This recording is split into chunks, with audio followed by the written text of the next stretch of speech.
first for me. What? I'm talking to the live stream mother. Oh. This is a first for me. I am, I think, live. Just gonna open up the live chat on my computer so I can see it here. I have not done a vertical live stream like this on YouTube before. Not sure how I feel about it because I'm used to horizontal mode. So we're just gonna test and see if this is something that we like doing or not. Oh, hi. There's a bit of a delay there. All right. I just want to get the live chat up and running so that while I'm live, if folks want to chat with me, they can. So. Or your mama. Or my mama, who is here. And so far, nobody else is here. Oh, well, it's because apparently it's not public. So let's make this public. Try it again. Try it again. Okay. Now I'm live. The first minute and 15 seconds, it was unlisted. So, I don't know if people actually show up or not. Oh, I don't like that angle. Let's just tilt you up a little bit more, shall we? And slide me down a little bit more. There we go. I might have to restart it because I don't know if it'll push out the announcement now. Oh, there we go. I guess it will because there goes Donna. Hello, Donna Bogart. I'm refreshing my live chat so that I can see. And we've got Diane here from Massachusetts. Jenny is here as well.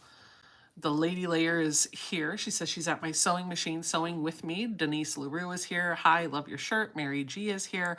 So we've got a few people trickling in. Awesome, awesome, awesome.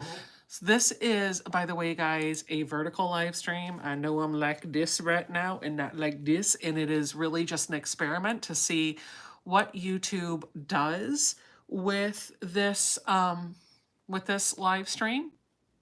So YouTube is pushing more of the videos that are like this, and they go in a different, oh, sorry, you're over here. I'm used to looking over here. They go, maybe I should just put you that way so that, there we go. And we'll get the boys behind us, the boys in the band right up here, my new kids on the block dolls. Hi, this is better. This supposedly pushes me out to a different audience, a different algorithm, a different everything else. And so I just want to see what this does to help my channel. So we're going to have a bit of a sew and chat. And today I'm going to be continuing the puzzle mystery quilt. So if you follow me on all the socials, I was working on this a little bit this morning for about an hour or so on Instagram. And now I'm over here on YouTube because apparently I'm just popping all over YouTube. I'm sorry, the interwebs and all of the live streams. So, you know, there's that. I'm just opening up the live chat over here on the screen so that I can see what is happening in the interwebs world. I don't want to be left out of the live chat. Sorry. Deborah says, hi there, Becca and everyone. Central California with great weather. Love you lots. Ibby D says, hooray. Susan says, hello. Katrina just finished dinner. Shelby is here. Diana Glandon is here. I Love to Sew is here. Janda Bauer is here. Polly, hello, hello, hello. Annette, Shelly, Paula Hoopinger, Denise LaRue, Mary G, and I think I've got just about everybody. Oh, Susie is here. Susie Hewlett. Katrina says, I'd rather be here than cleaning the kitchen. I'd rather be here. Oh, yeah, right? Me too. All right, so I am going to... Ooh, just fogged up my glasses. I'm going to grab my puzzle mystery quilt. We're going to get stitching. Just a stitching. Gonna get stitching. So... I gotta put these out of the way. There are a couple of quilt tops that need to be mailed off for some quilting. And this is the pieces of my next quilt that are all cut. I'm just getting organized, okay? Okay. All right.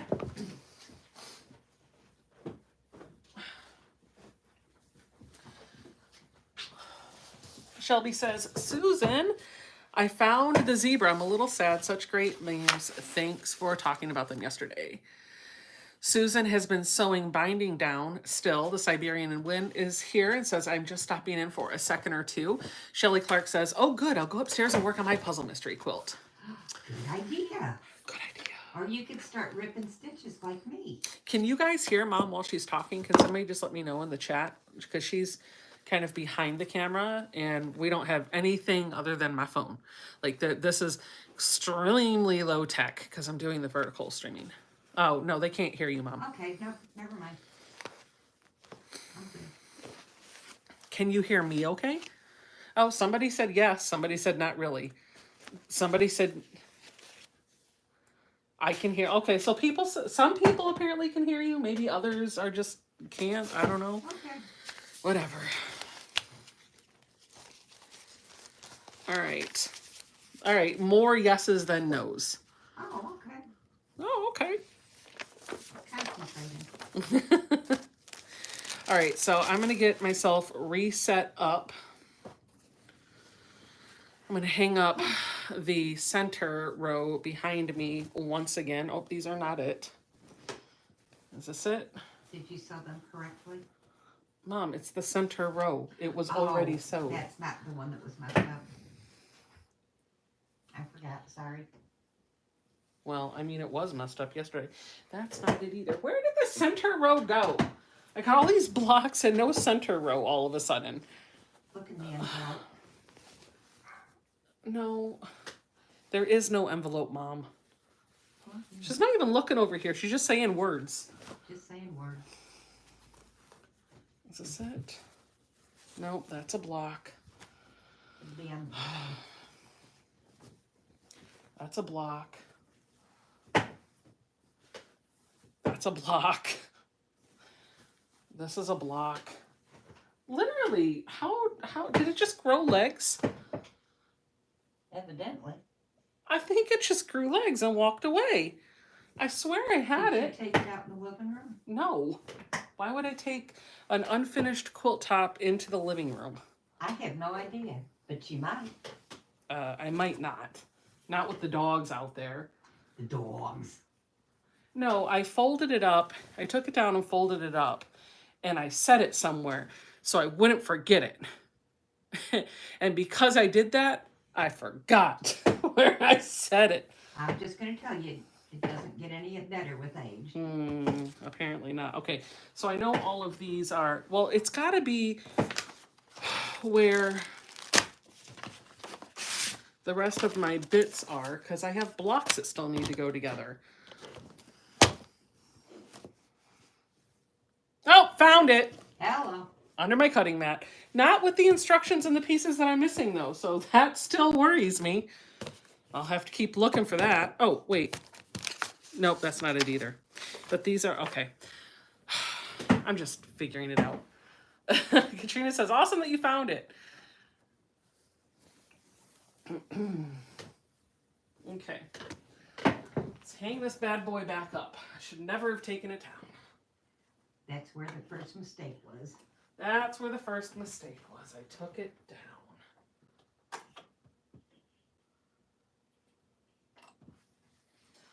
Okay.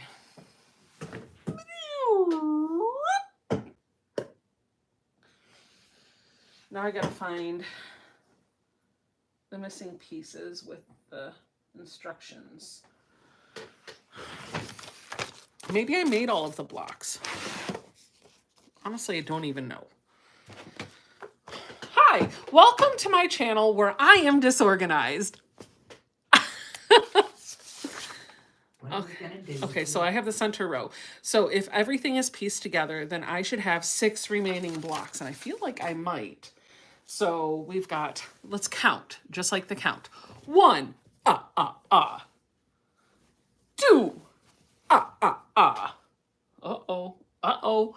uh-oh, I think there's 6. 3, 4 quilt blocks. 5 quilt blocks. Further than I thought I was. 6 quilt blocks. I think you might have finished them like that. Yeah, you know what the problem is? I don't know I don't know where these go because I had them folded and paired together, and then when I lost that and couldn't find it, I lost that and couldn't find it. And so as a result, they were all just in a pile. So now I've got stuff that I'm just throwing around.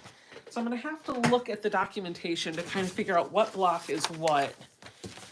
And let's do that first before we go too much further. Okay.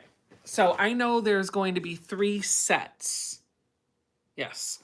That are the same because you made 2 of everything. So let's first put our sets together. Okay, this one, well, I can't really necessarily do, oh wait, I think these 2 are the same. Yes, these 2 are the same. Okay. These 2 are the same. Don't know which ones they are yet. And then, oh, they're in order. These 2 are the same. And then these 2 are the same. Perfect. That was easier than I thought it would be. So we're going to set them in 3 distinct areas so I don't get them confused. Now I just need to figure out which one's which. Okay.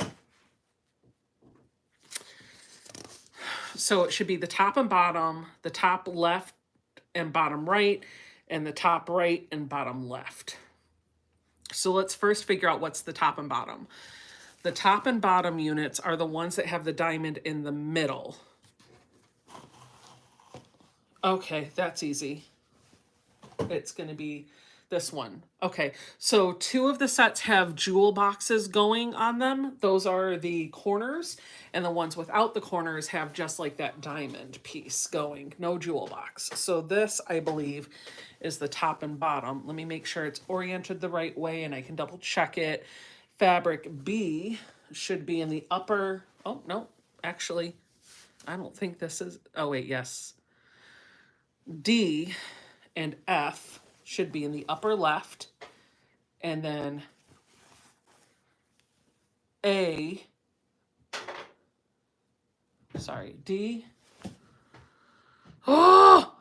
and F should be in the upper left and the upper right. So this is how it should be according to the pattern. So I'm going to set these so I don't lose them, just like this, with the top of it up.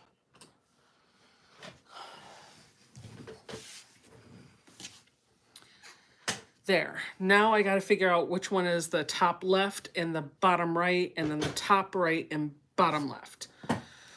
So the top left and bottom right has fabric B in the upper left with A, like this. And then it has an A triangle, a sashing of D with B in the middle of it. By golly, I think it's this one. I think this is the top left and bottom right unit. All right. So if this is the top left,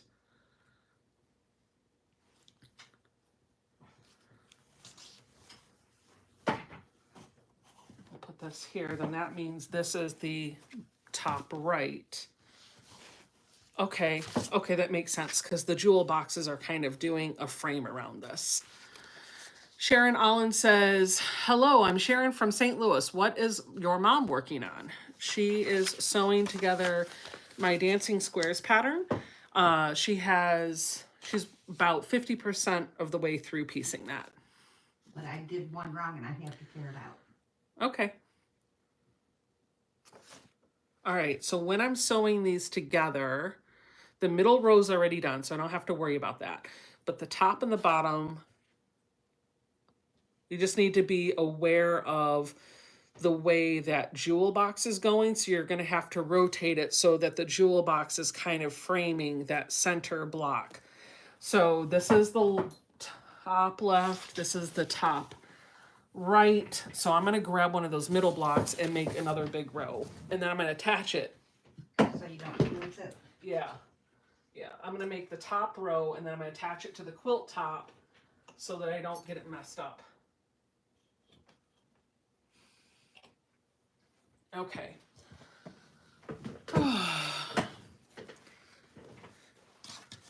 Let me make sure, where's my layout? We need AAAs at the top with DF at the top. Good, good, good. Just double checking. Shelly says, I had mine laid out on my design wall, AKA the floor, and that helped. Yeah, I could maybe do that. I didn't, so this is what you get. All right, so if this is the top left, we need that jewel box unit to frame it out. So this should be the same size it is. So I'm gonna sew this together first. You guys, I might have this done today. What? What? I'll have Puzzle Mystery Quilt finished, pieced anyway. Was it from this year? Yes. Wow. Well, technically, no. It wrapped in the fall of last year. Oh, November was the last month. So you really aren't right on schedule. No, I'm like 6 months behind. Oh, wait a minute. No, Carnival, I think they just... No. Carnival didn't wrap in November. I don't know when Carnival wrapped. No, it just wrapped in April.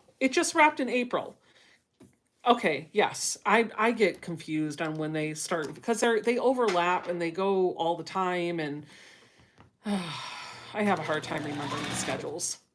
Sorry. It'll be fine. Hello, Vicky.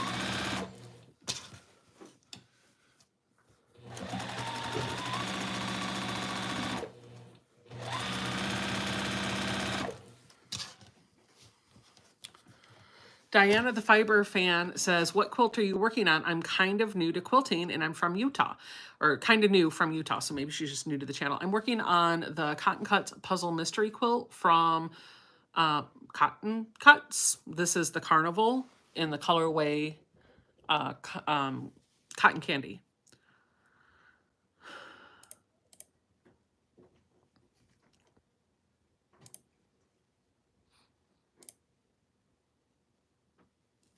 Okay. Kathy says, hi, Becca, live. Hello, everyone. I am a little late as I didn't know you would be live. Yep, it's just an impromptu. No worries. There's no harm. I'm just testing out the vertical live streaming that YouTube has been promoting with creators lately.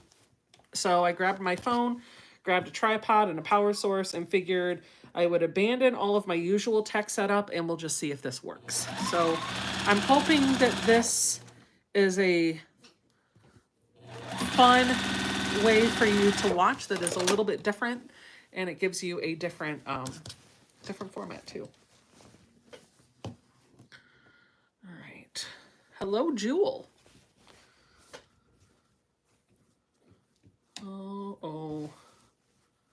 Oh no. What did I do wrong? I don't see it.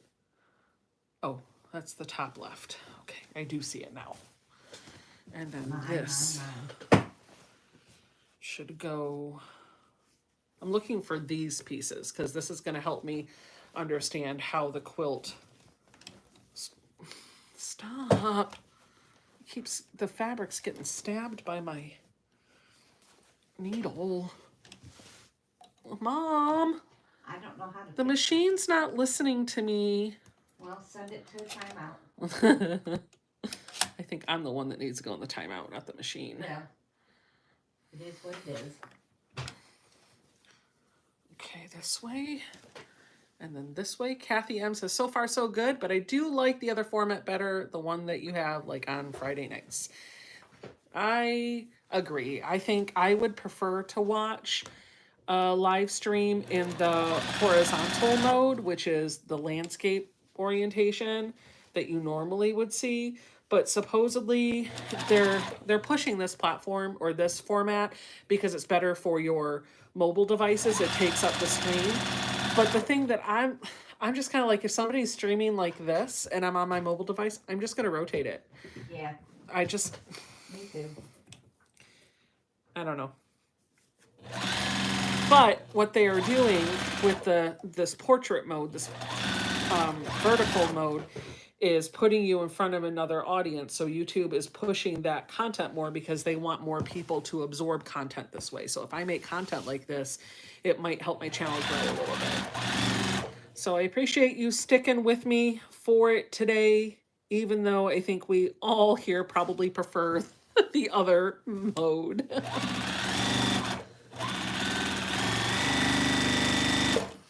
All right, this is the top row.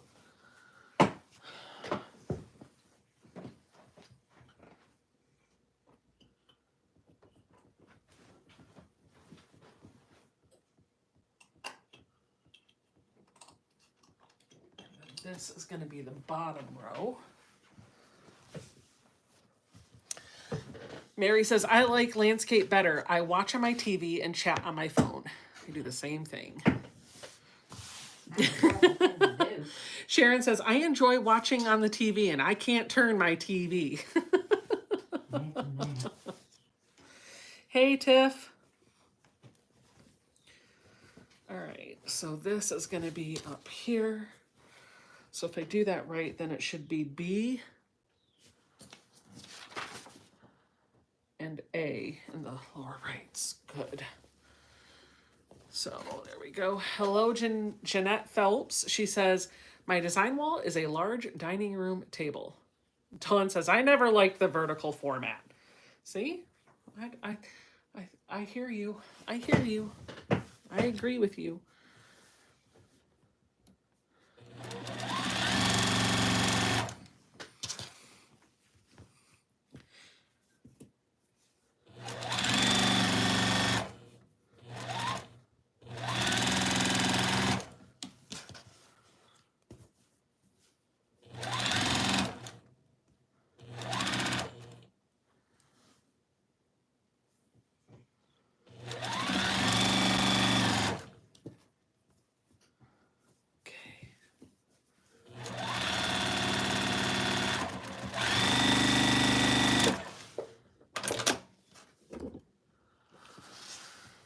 Okay, so let's see, did I sew that on right? Uh-oh. Where did it go, George? Where did it go? Okay, like this. Yep. And then one more, and then I put my 2 rows onto that center row, and then I can just start adding the borders. Did I do this right? Yes. Yes, I did. Why, yes, I did. The vertical format is because when you turn it sideways, you can see all of you in the chat at the same time. Oh, okay. Well, there you go.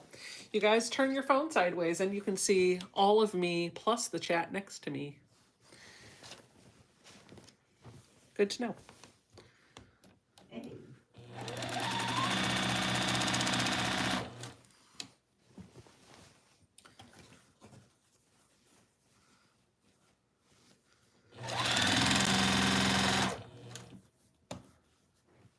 Hello, Connie White. Hello, Pat Boo. Shelly says, I think I must have signed up for extra borders, so I'll be here sewing for a while. Diana, the fiber fan, says, beautiful quilt. I love batik fabric. I think I like the landscape format better, but the vertical isn't bothering too much. It is, it because it shows the time. Okay.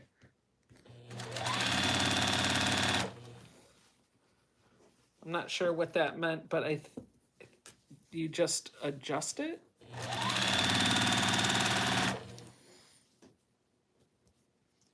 Nope, it doesn't rotate. No, the video won't rotate, but I think if you turn your phone sideways, I'm still this way, and then next to it is the chat on the device. Yeah, I'm not. Oh. And if I rotate my device, I'm just going to be like this still, so.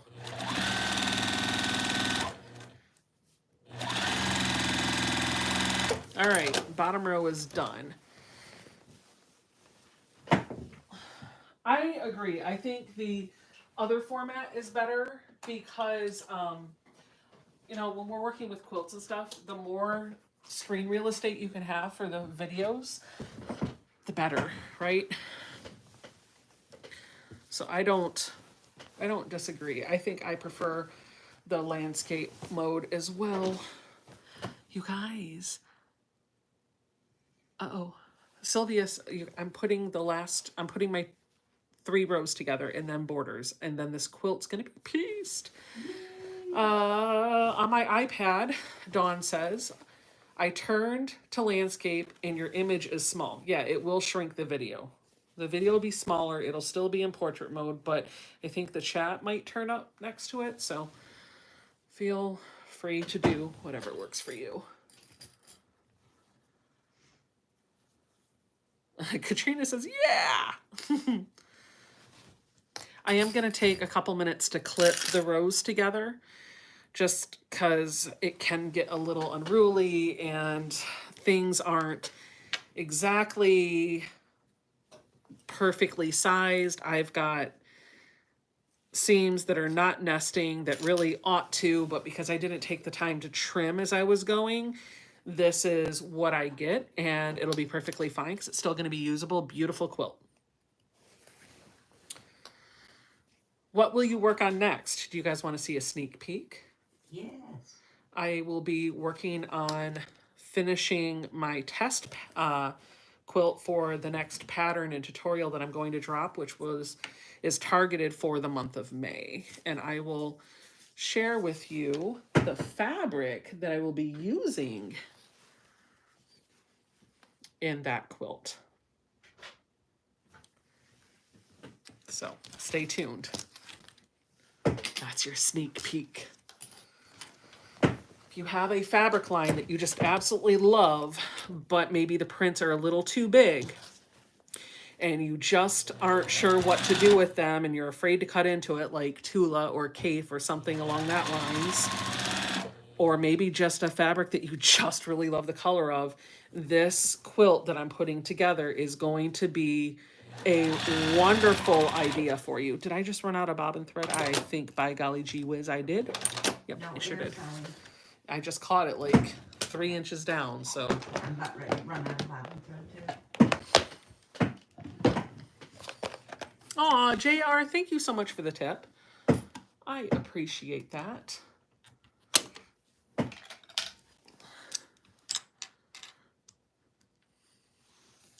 We can see your jellies and bundles and top shelf decor, right? Like, okay, so that is one positive note to being in this format, is you get a view of my room that you don't normally get when I'm on a live or a video.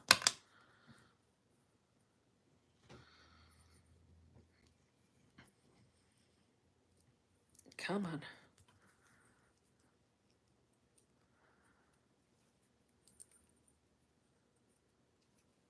Libby says, I don't think this format would work well if you added more camera views. No, it wouldn't. And that's why I'm going from my phone and I have all the other cameras turned off.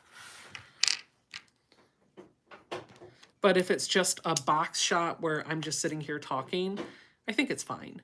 It's when you start getting into the process of showing what you're doing and trying to walk people through all the things, that's when it can be a bit much. Excuse me while I suck the lint out of my machine. It's a vacuum. You lint sucker.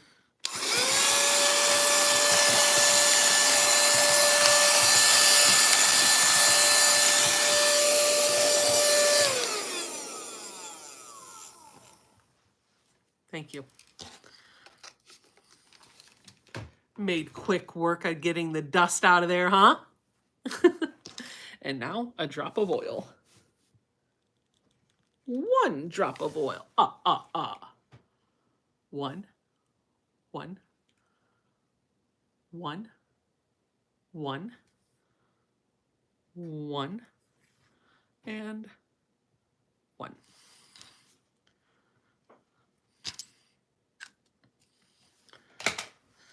All right, bobbin loaded, ready to go.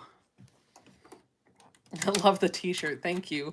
Pat says, I need one of those vacuums. Amazon. Is that Pet Lighthouse? No, Pat Boo.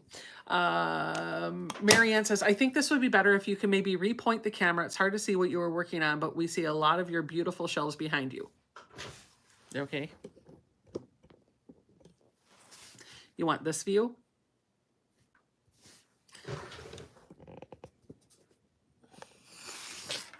This is the view you want? Like like that.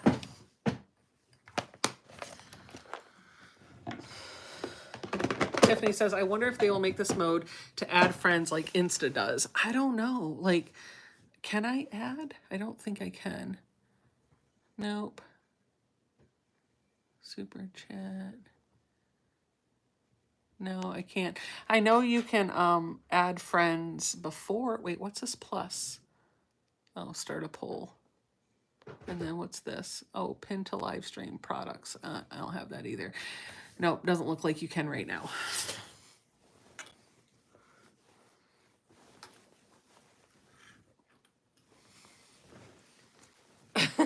Deborah says, any view is perfect, Becca. Hey, listen, I'm just trying to help you see what's going on. But I do think you're right. I think this view is better if it's like this. The problem is, because I'm on just a phone and I'm using... There, let's try that. And then we'll move this over here. There. How's that? Yeah, I can see the chat. I can see you. You can see a little bit of what I'm working on instead of just my face.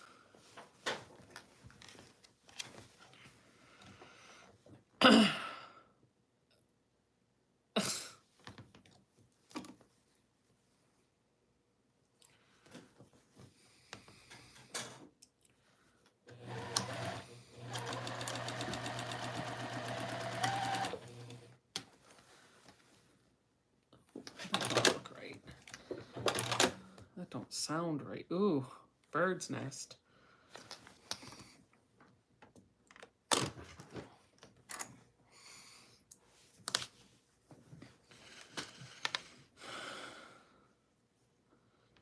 The bobbin got wibbly wobbly. Ooh. It's weird. I don't think the bobbin was loaded the right way into the bobbin casing.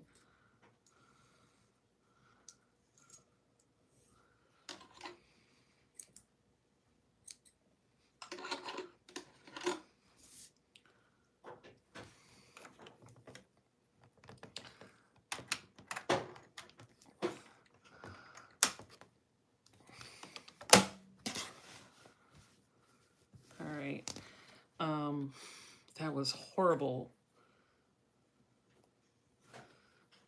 And ripping that out is going to be a nightmare, but it is secure. It is going together, and all the threads are on the back side of the quilt, and all those threads are not going to show up because it's a same color as it's a very light color. It's not going to show up behind the light colored fabric, so I'm just going to leave it.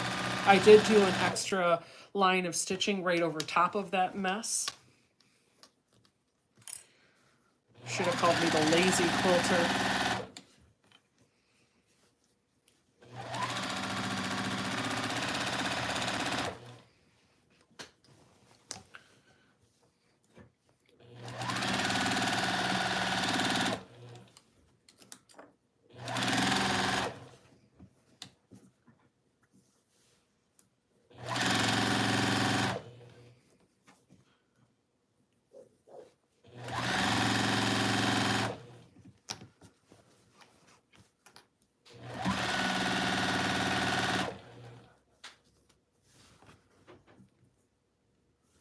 Almost there.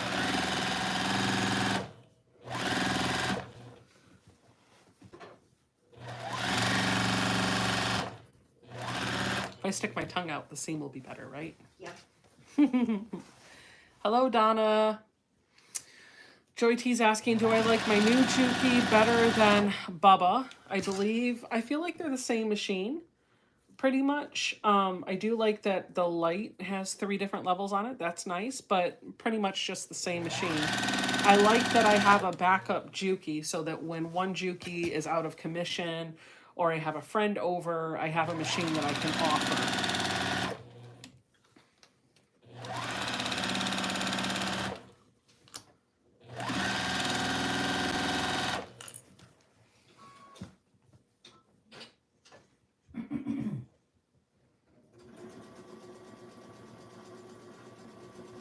How much do you have left, Becca? 1 more row after this and then borders.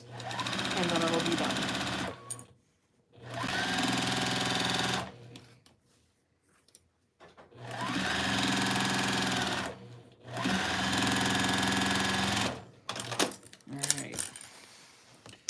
this is the top and the middle. Let me make sure I've got this oriented the right way. Yep, that's the top. Ooh, boy, I can't wait to show you guys.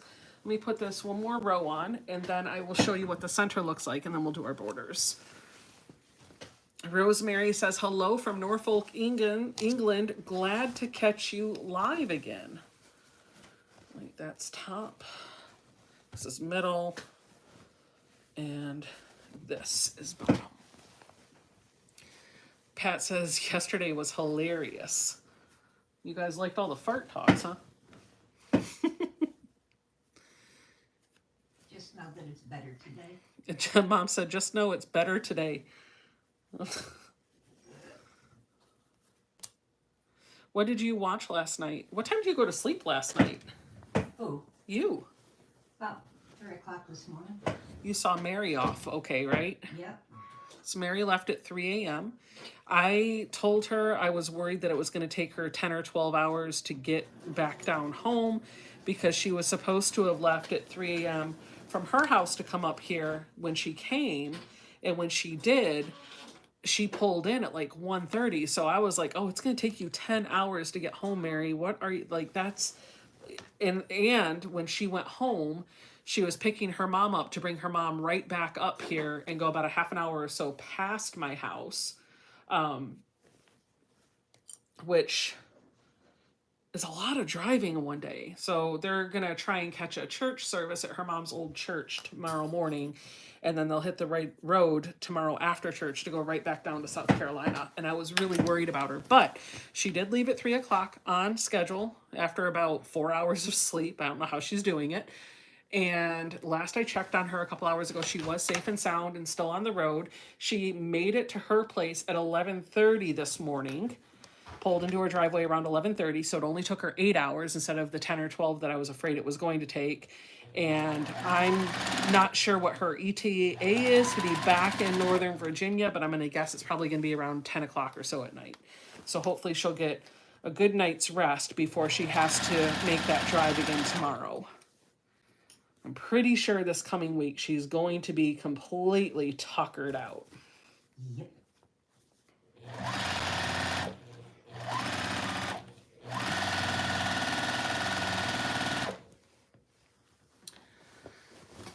Grandma's Quilts and Creations wants to know where in South Carolina. She's in South Carolina too. Mary lives in a little town called Graniteville, which is apparently right outside of Augusta, Georgia.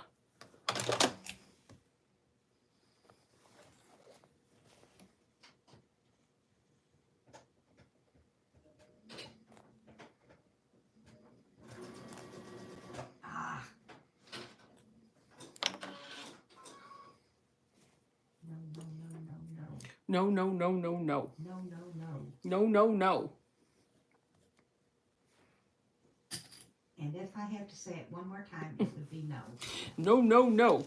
No, no, no. Not in my house. All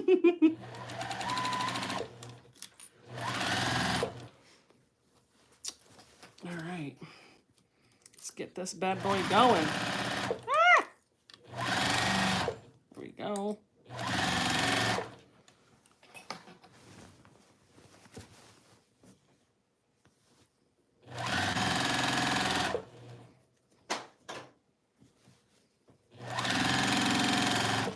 Last scene before borders, guys.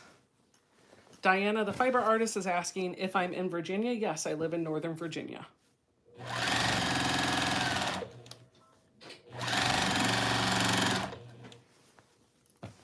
G-host, ghost, says, hello, my daughter likes the sound of your sewing machine. Very satisfying, she says. Thank you.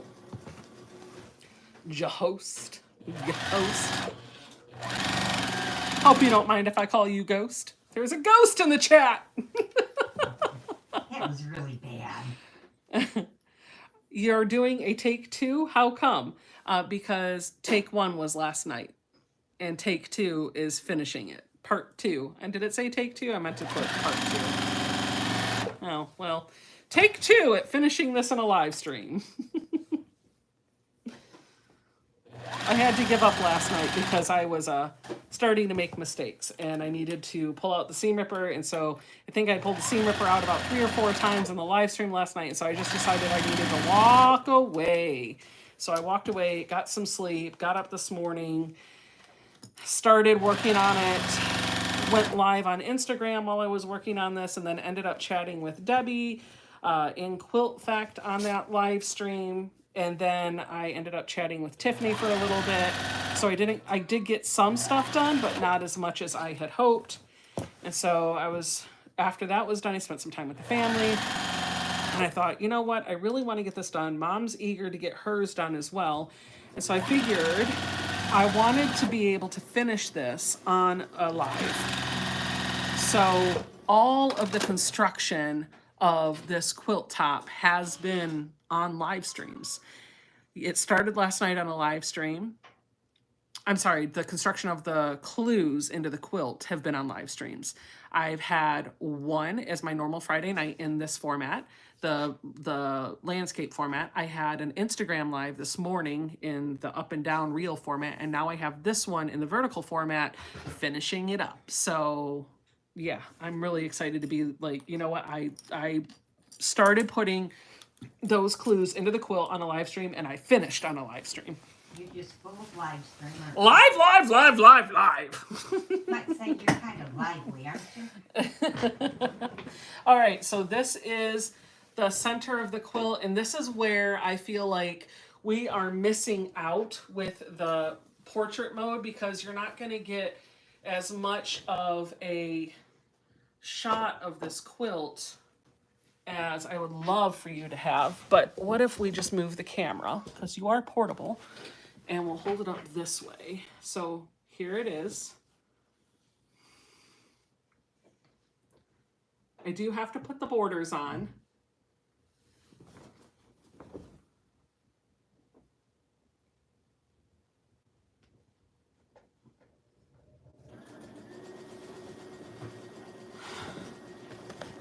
So I'm going to do the borders. I'm going to pull up my pants first because they're falling down.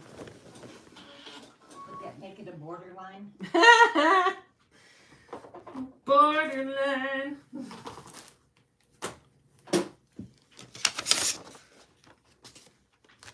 Okay, Ghost says the quilt is beautiful, but Tiffany said, so fat, it's beautiful. She meant to say so far. I'll take it for so fat. Tiffany! Da da da.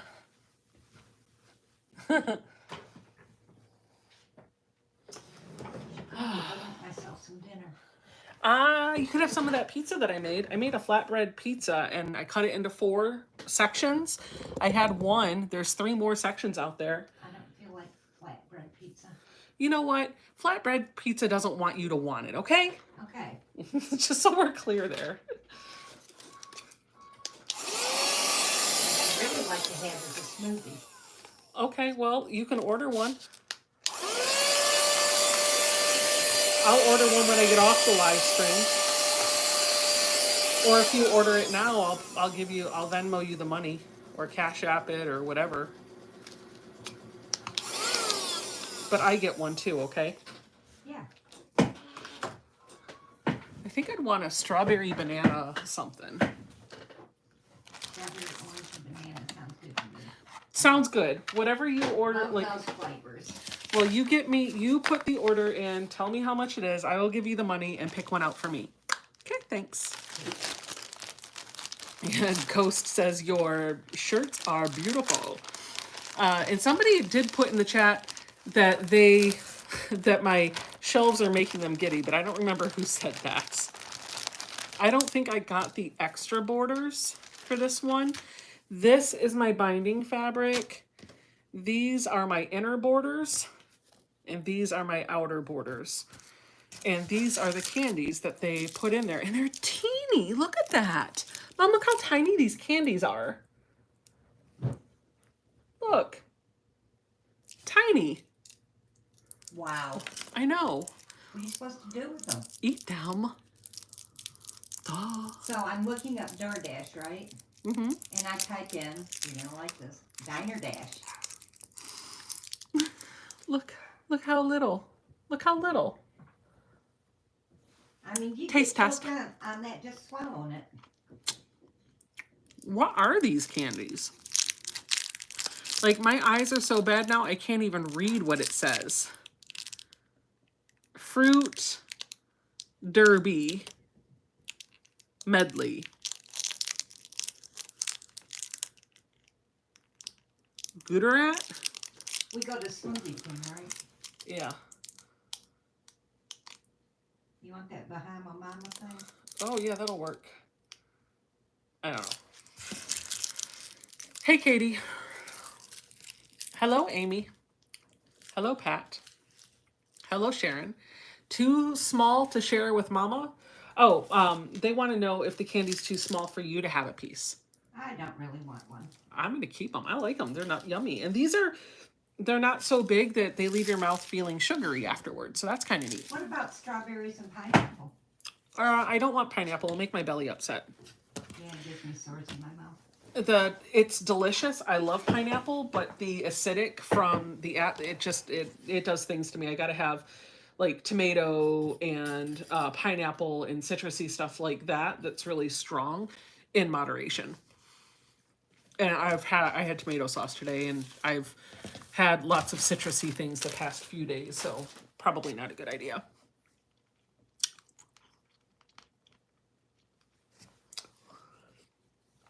Okay, so the trick with the borders is when they send you borders, they give you 2 folded bundles. One of them is for the sides, one set is for the sides, and then one set is for the top and bottom.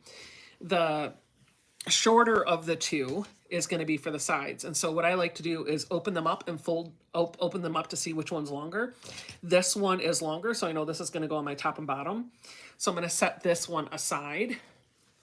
And there should be 2 in each folded one. So there's 2 in here that are for the left and right. And so the beauty of this is that the quilt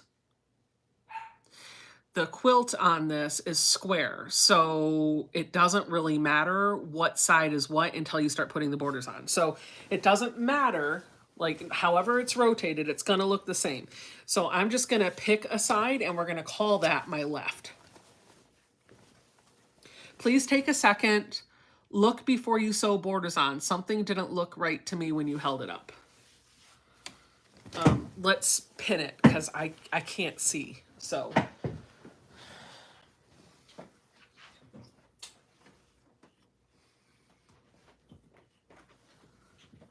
let's pin it up on the shelves.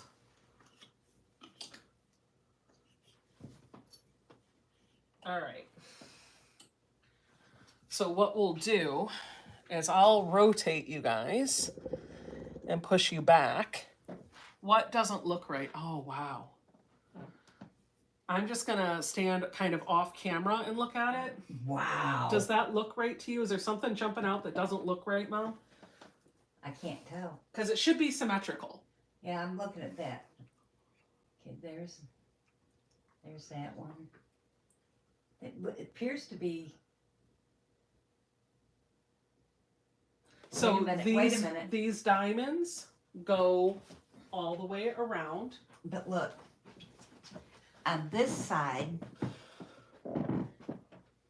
look at this row, and look at that row on that side. They're different. I'm thinking, oh, they are, shoot, they sure are. That one's wrong.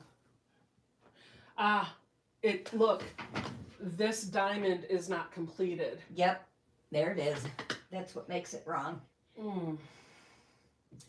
This piece should be here, and this piece should be there, but it should be turned. So I need to rip that block out and just rotate it. Good catch, guys, good catch. You're welcome. So I'm going to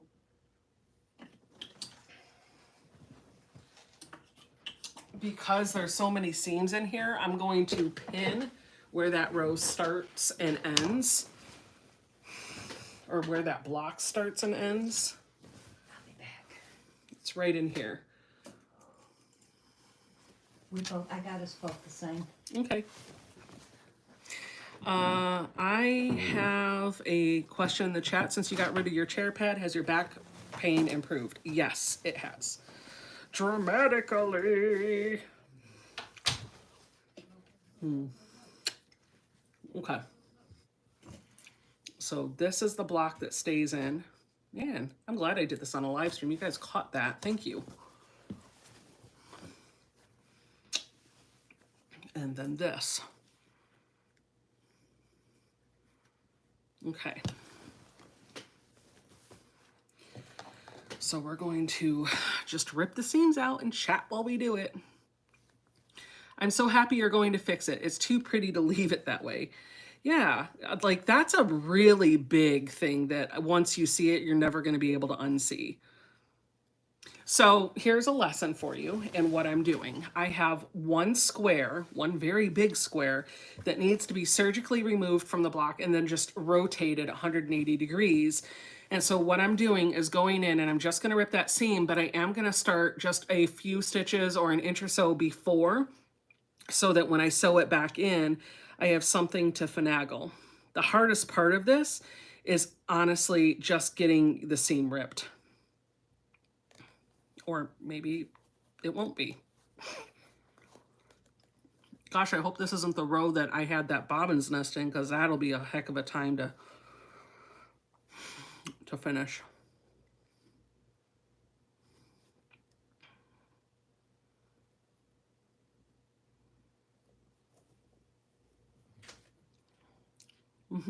Deborah says, quilty friends are wonderful. Yes, they are.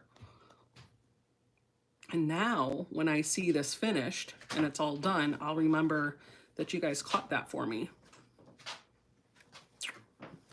See? If I would have just done this on my own, I wouldn't have caught it because I would have just started sewing. These candies get soft. Oh.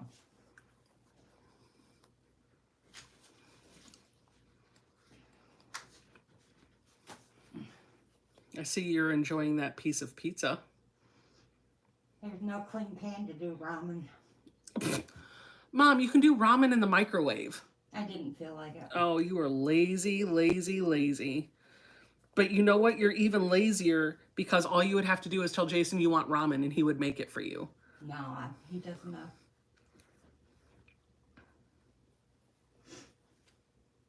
She wants ramen, but there wasn't a clean pan because they're in the dishwasher.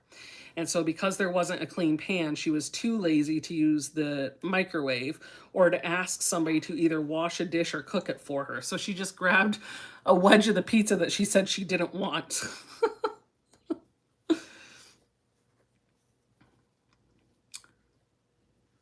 Hey, Mac. Hey, Danelle. Hello, Amy. She says, you guys have all inspired me with your live streams. I'm braving it tomorrow. My best friend is in town and we're going to take a plunge. You get it, girl. Don't forget, you can do selfie, exclamation selfie in the chat to drop your channel link. And that'll work for anybody, by the way. By the way. By the way. Oh.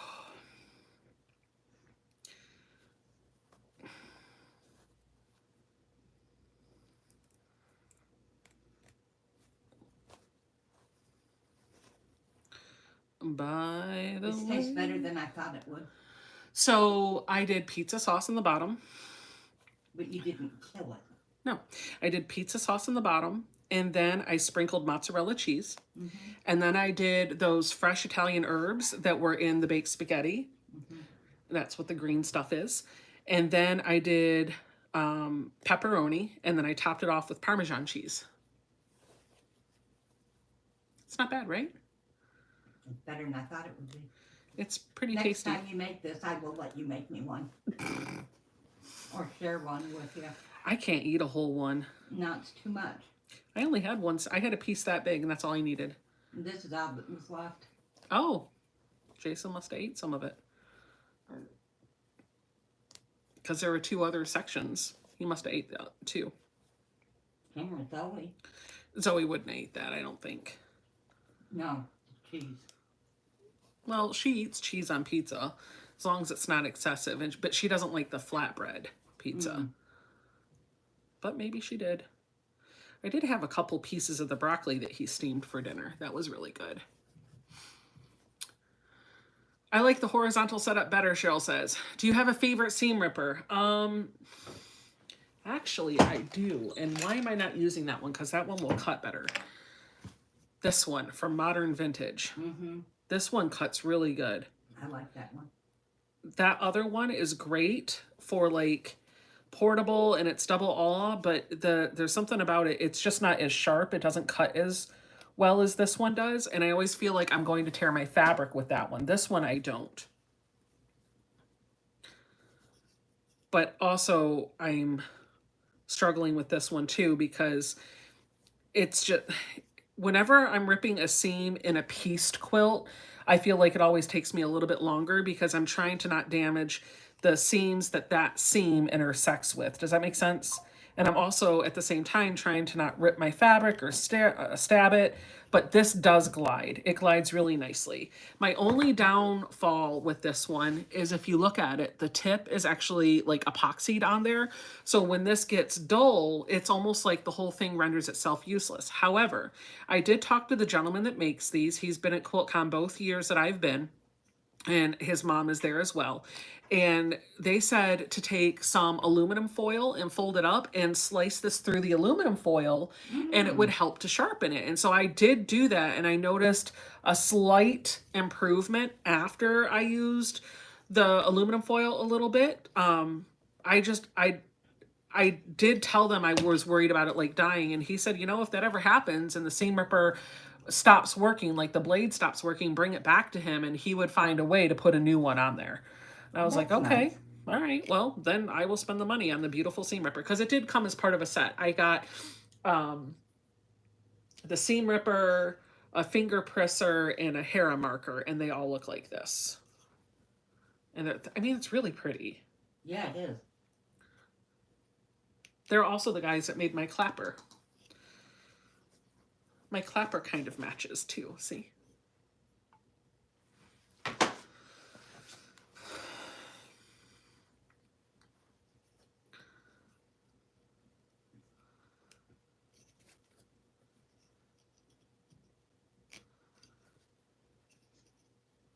Ooh. Almost there. There we go. All right. Don't need that pin anymore. Don't need this pin anymore. Now I just need to finish down here. And, oh, ow, oh, ah, oh, ah. I'm gonna put this here because I don't want to go past this pin. Joining from Arlington, Texas. I love this quilt, especially the fabric colors. Hey, Donna. Missed your Zoom today. I had an appointment. Oh, no, it's not today. It's tomorrow, isn't it? The Squirrelin Zoom is tomorrow, right? Is that Donna? Yeah, Donna. She's home and recovering.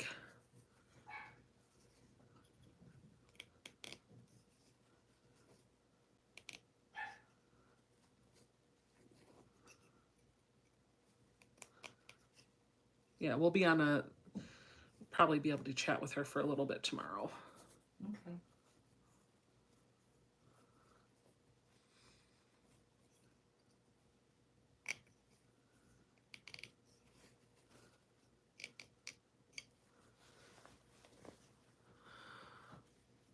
This setup is so much closer and better, Pat says. Okay, I think you're the first person that's like, I like this format better. Everybody else is like, I'll adjust, but I prefer the other one better.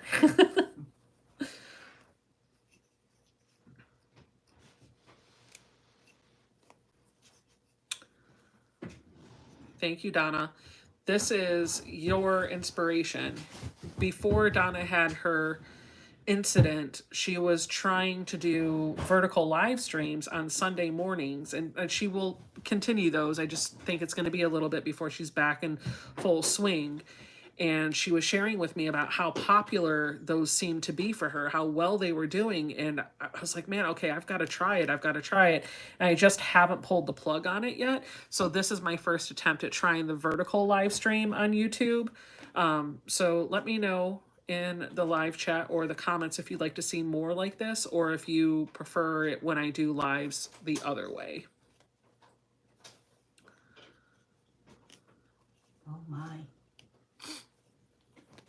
Oh, that's just the thing. That's not.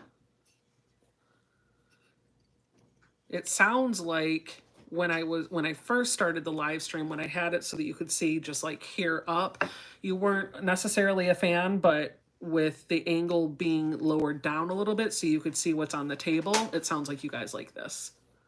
Max says, now you've inspired me to try a live vertical. Hey, Donna inspired me, so let's all inspire each other to try all the things. And just be the inspiration. Be the inspiration.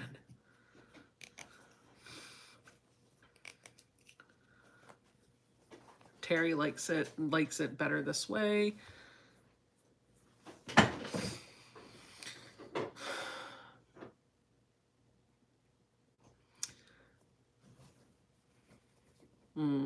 Janny says, I guess it's fine if I was on my phone, but I watch on my large screen and my laptop, and there's a lot of black space on either side. Yeah, that bothers me too. Like I said, if I'm watching from my phone, I don't mind this way, but a lot of times I'm watching from my TV or a computer or a tablet in landscape mode. So I do prefer the other live streams and videos when I'm watching them, but if you're on a mobile device, this is good too. I sound like a politician that can't make up a mind. I like them both. It's a nice thing to have for people that are less fortunate than we are. Yep. I think the ultimate blend would be doing the vertical like I normally do, but zooming the camera in a little bit more so you're not getting as wide of an angle. That might be a good hybrid.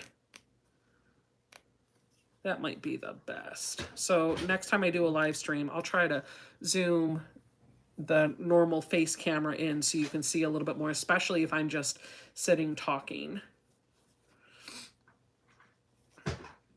or working on something in a stationary position and you don't need all the fancy different camera angles.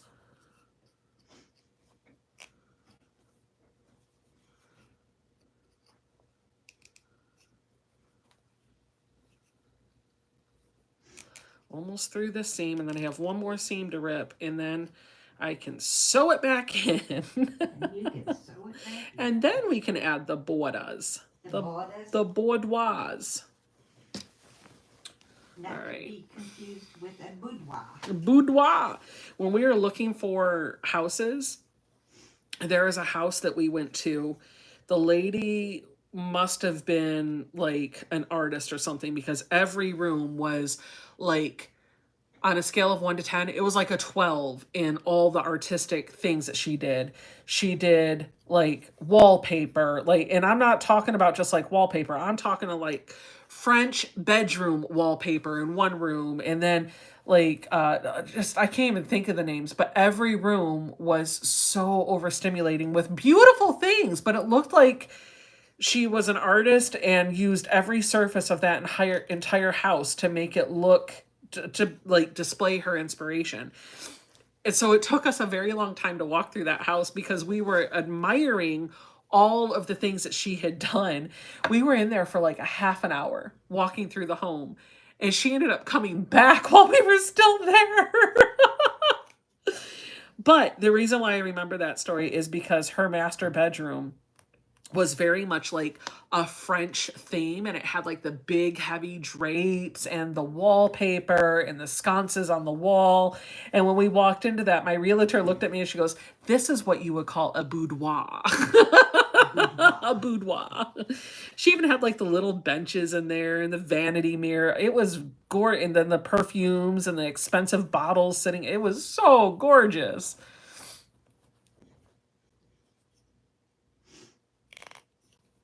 Sounded like a small fart. It was a scene. There's another one.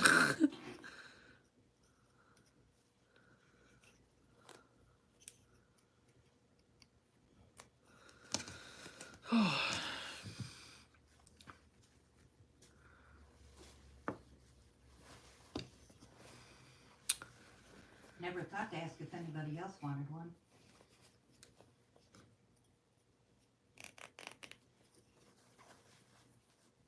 They'd say no. Okay. Jason will drink some of mine. Zoe doesn't need it. And Brenda doesn't want it unless it's a sweet tea. Ah. Brenda drinks Cokes, coffees, and sweet tea.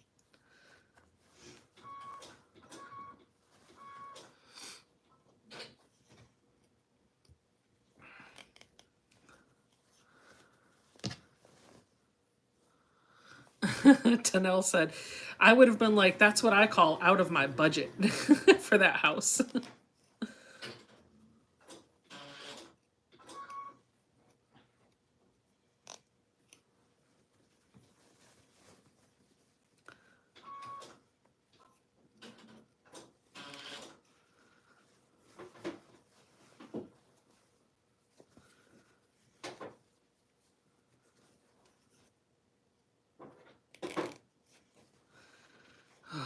Somebody in the chat said to check the other side too, please.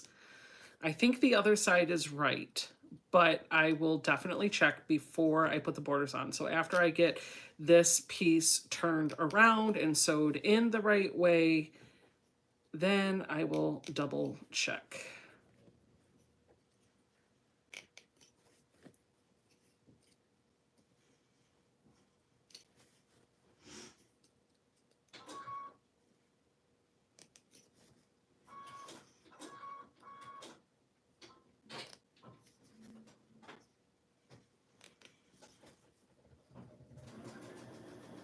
Almost done ripping the seam. Another 2 inches to go. 1 inch. Half an inch. You need a stitch by stitch update? 0 inches. It's done. All right. I've done something. What do you think, Mom? Should I leave the quilt like this? It's a big U. Nah! Basketball stadium. All right. I think I did the bobbin wrong. Do you need help? Maybe. All right. Probably.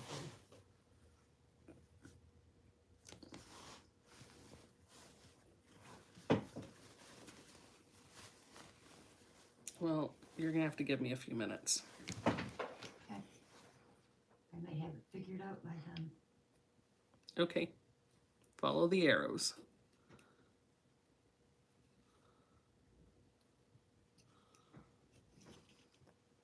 There we go.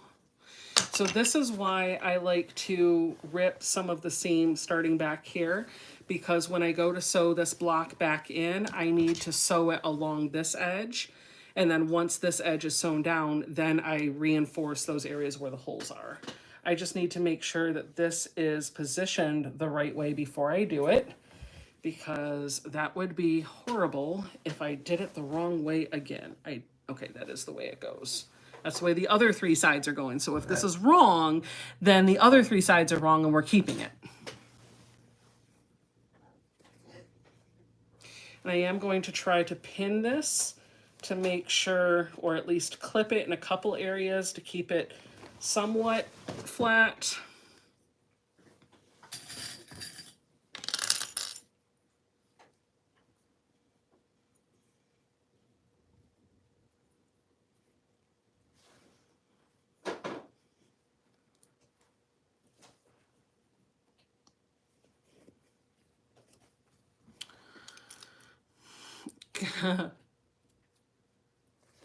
Canona0115 says, I'm so sorry that this quilt is being so difficult for you. I'd thrown in the towel or put it in timeout a long time ago. Well, it's not that difficult, and I'm not discouraged. I haven't wanted to rage quit yet, and I'm so close. So I feel like I'm okay. But yes, it has been a bit of a headache. And I will admit that part of that struggle is that I'm doing this in front of a camera while talking. So I'm also somewhat distracted. which I am sure is not helping the situation. But I have 300 sets of eyes that are helping to make sure that I'm doing it the right way. So thank you. 300 people on there? 350 something. Oh, cool. That's the only bad thing about doing it on a mobile device. You see exactly how many people are watching, and I normally don't look at that while I'm live. But it's right in front of my face right now. Hey, hey, hey. Hey, hey, hey.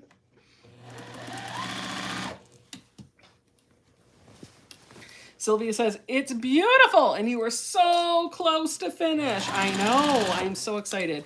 It really took more time to rip that seam than it's going to take to sew it back in. Just because you got to be careful to not ruin the fabric, you know? Normally I can sail through a seam, but when you're ripping a seam in inside of a finished quilt top, you got to be more careful.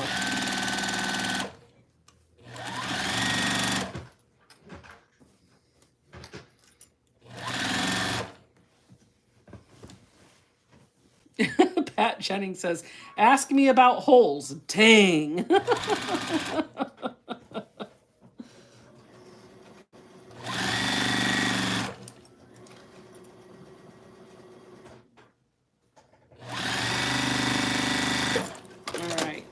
Now we're gonna sew up those other two sides, almost like we're putting the row together. We're gonna do the top and then the bottom. Oh, yeah. Nope, still not right. Do you need help? I do. Hold on, guys. Mom needs help. Stare at that wad of fabric. What's wrong? The bottom thread. Show me.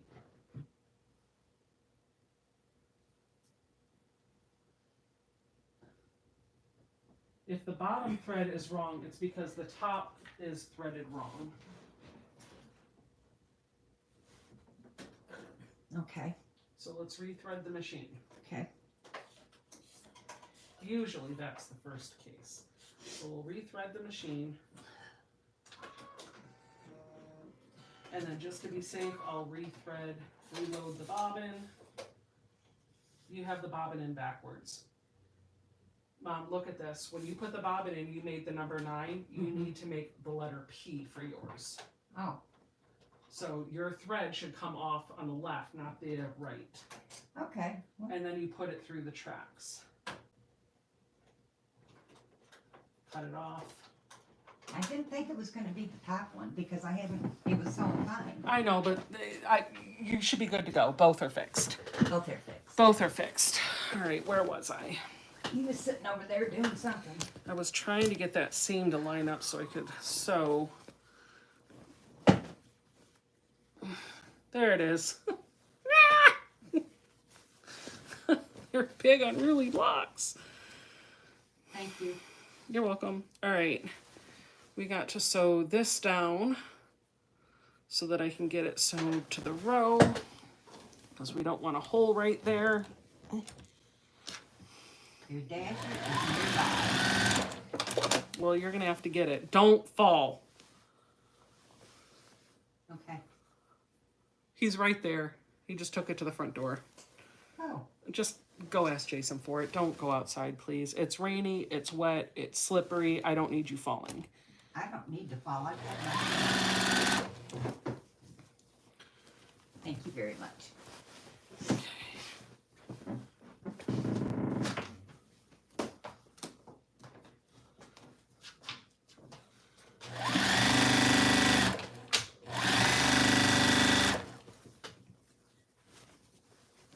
Almost done.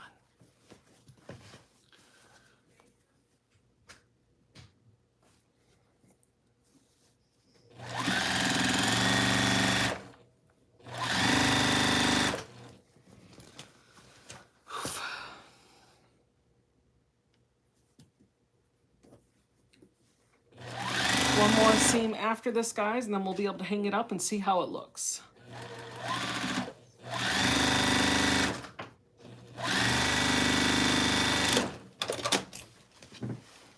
Thanks, babe. Mom ordered smoothies. Smoothies. Smoothiness. It's the smooth. It's the smoothiest of the smooth. He already had it before I could ask him. Because he saw somebody coming up his driveway onto his property, and he didn't want to shoot him. Thank you, Jason. I don't know. Get off my land. Get off my land. Oh, my Vanta.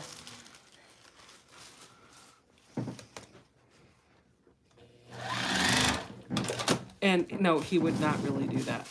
Just for anyone out there that might have been offended by that, it was a joke. It was a joke. Take it easy, fellas. Okay. Guys and gals. It's not the Wild Wild West up here. Mmm. Now Mom's going to make all the noises while she drinks. You do the same thing. Shut up.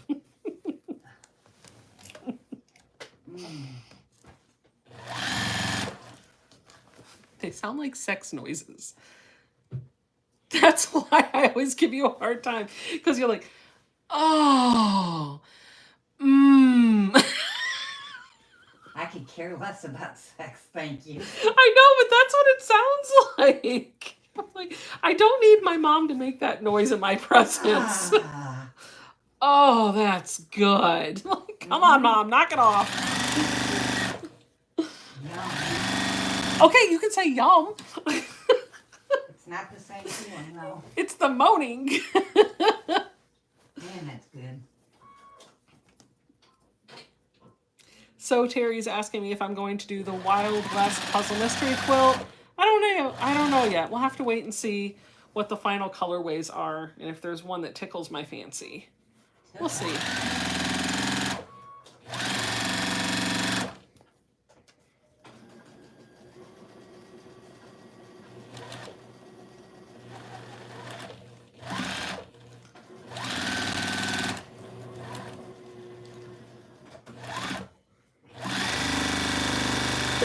All right.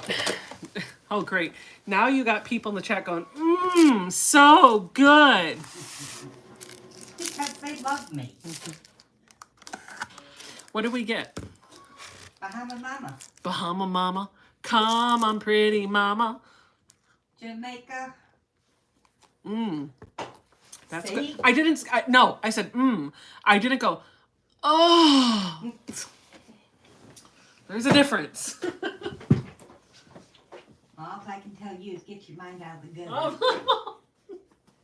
Listen, all of my life I have avoided listening to you go, oh, that's the spot.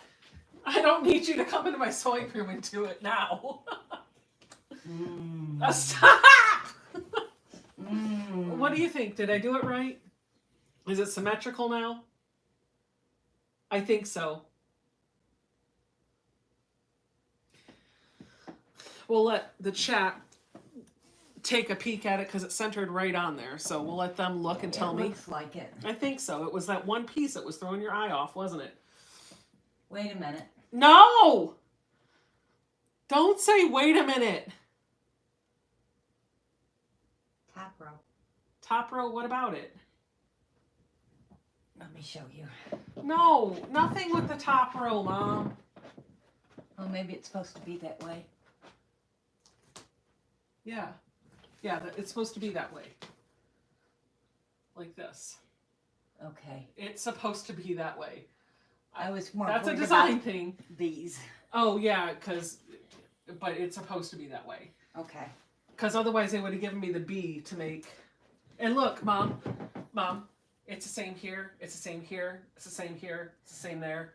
Is it the same? Yeah. That one's going the opposite way? Mom, you're looking at the wrong one. No, it's on the bottom half, so it needs to go that way. Mom, it goes this way. It goes this way. It goes this way. It goes this way. They all go out. I'm talking about the dark part. Well, yeah, the dark part goes in everywhere. Well, that's what I'm doing, is giving you a hard time. Oh my gosh. Compare the top to the bottom. They look the same to me. It looks the same.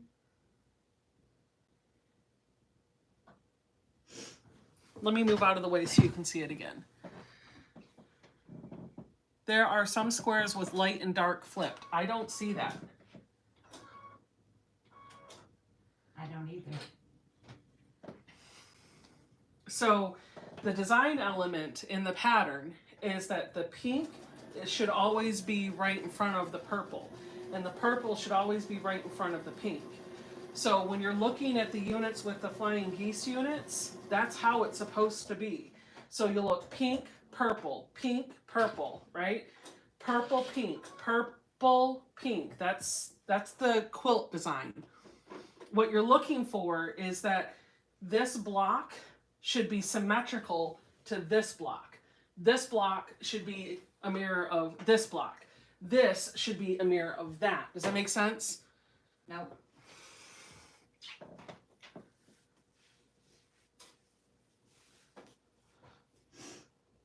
But I understand what you're saying, because so this one's a little different for cotton cuts, because normally there's always symmetry going on, but now they've taken this medallion and made it a little less medallion-y, kind of. And I gotta say, like, I'm looking at it in the camera, and I kind of like it in the camera. In person, it's okay, but I get the wow effect in the camera lens. It looks like a starburst. Yeah. And these kind of look like right in here. This to me looks a little bit like a thread spool on point. And then you've got this, which looks like a jewel box block. I always love that. So yeah.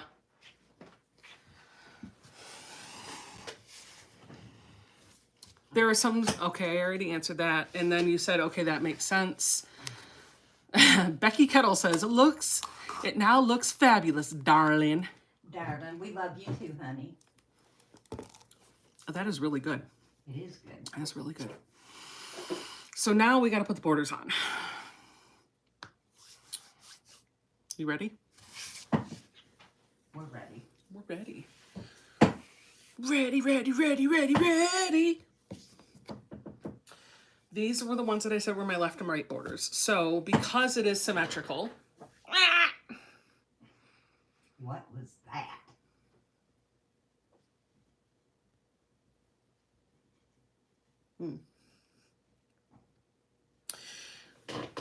Math Geek says, ship it. It's lovely. We're going to go for the finish, which is really just 8 seams, which are just borders. And the first round of borders is the easiest because I have a nice straight edge here. And I just go line it up with that quilt edge, press it, and then after that, all the wonky jaggedness like I have there disappears. So what I am going to do for this, now when Cotton Cuts gives you your border fabric, they do purposefully cut it a little bit longer than what you would need. And the idea is that you're supposed to measure your quilt center and cut it to be what you need and then pin it on and sew, because that's the right way to add borders. But I don't do anything the right way. I do it my way. I'm going to pull you back here so that I can get in shot a little bit. So what I do is I line it up at one end and I put a clip on it. Just clip it. And then I just go down about 10 inches, line it up with the edge and put another clip. And then I go down about another 8 to 10 inches, line it up with the edge of the quilt and put, you got it, another clip. And I'm going to do this along the entire edge. And if there's an area where the blocks are a little bit shorter, then like the edge is a little bit shorter than the other ones, I'm going to line it up with the shorter edge if I can. I just want to make sure that everything will be sewn all the way through. And when I do that, after I've clipped all this, I'm going to lay it down on the table and do a really quick check to make sure everything looks like it's laying flat. There might be some fullness in this, but you can quilt that out. I'm not worried about the fullness. I'm also not going to set it to a long armor that's going to complain about fullness. I will either quilt this myself or I will send it to a long armor who will not be afraid of shying away from some fullness in the quilt top. I don't need the quilt police to come to me in the form of a long armor. Sorry. I know this is not the right way to do it. I know there are long armors out there that are watching this right now going, you're teaching everybody the wrong way. Hi, I see you. I hear you. You're being the quilt police. Stop. Stop.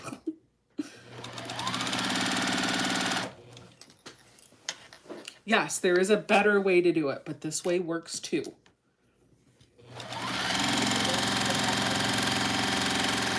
Yep. And listen, if you're that long armor, I don't have to send my quilt to you. So win-win. I get to do it my way. You don't have to deal with it.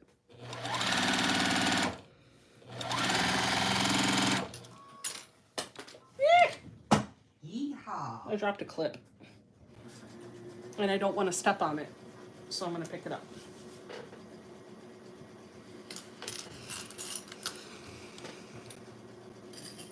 Danelle said, your room, your quilt, your rules. Done.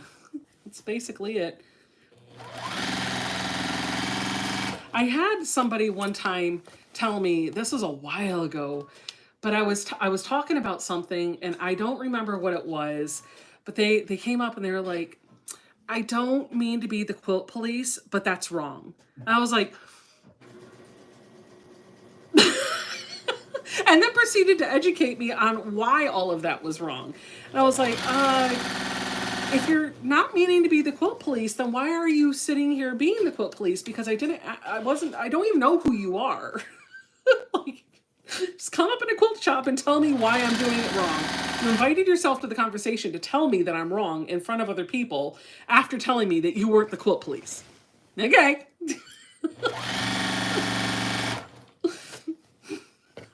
Sorry, I'm still laughing at that. That's because you want to be the quilt police in another life. They must, like, I think when they said, I'm not trying to be the quilt police, I think what they were trying to say is, I just want to help you. Can I please offer some advice? But they didn't say that. They said, I don't mean to be the quilt police, but, and then launched into being the quilt police.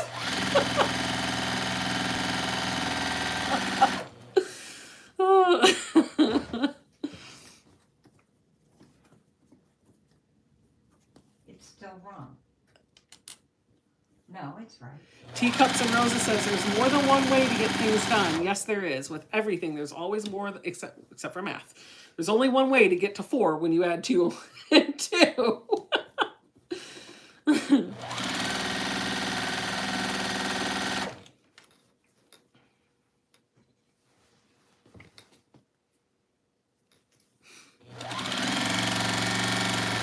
I will say when I do my borders this way, the trick that I have found, and I have never had anybody complain about my borders being wavy, I will say the one thing that I have always learned is don't pull, don't stretch. Let the machine pull the fabric in for you, and that will help. Just be very, very gentle. All you're doing is making sure that it's going in straight. You're not tugging, you're not pushing, you're not pulling at all.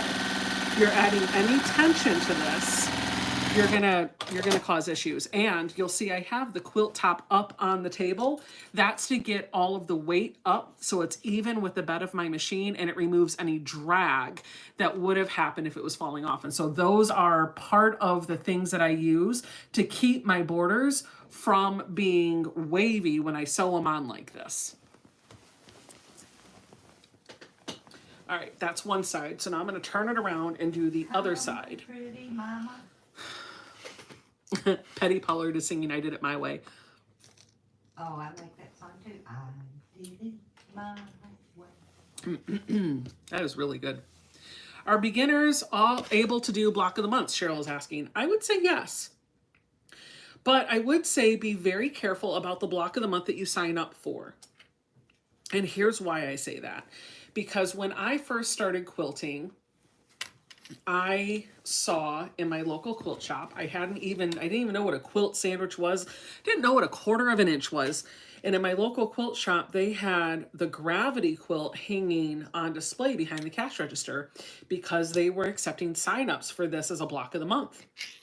And it's a beautiful quilt. And if you want to know what that looks like, check out Ian, the Off-Kilter Crafter, tomorrow at 2 p.m. Eastern time on his channel, because he is working on that. And I believe that is what he will be sewing tomorrow. So you can kind of see a little bit of what that looks like.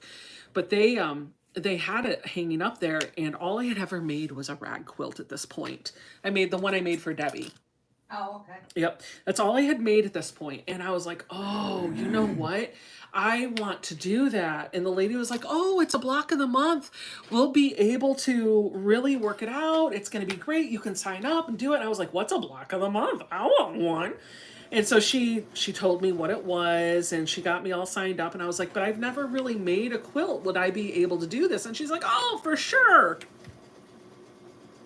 You guys, if you don't know what 1/4 of an inch is, do not sign up for a complex king size block of the month quilt. Don't do it. Just don't do that. Maybe buy a layer cake. Maybe buy a layer cake. I signed up for it. I did 3 months before I quit. I was so proud of myself, but because I had blocks sewn. They were diamond shaped wedges, but they were done all sorts of wrong. And I was sewing with black thread on light fabric, which fine, you could do, but it was showing through. I was cutting all of my fabric with pinking shears because I didn't know any better. I didn't know to measure 1/4 of an inch. I didn't even know how to get 1/4 of an inch.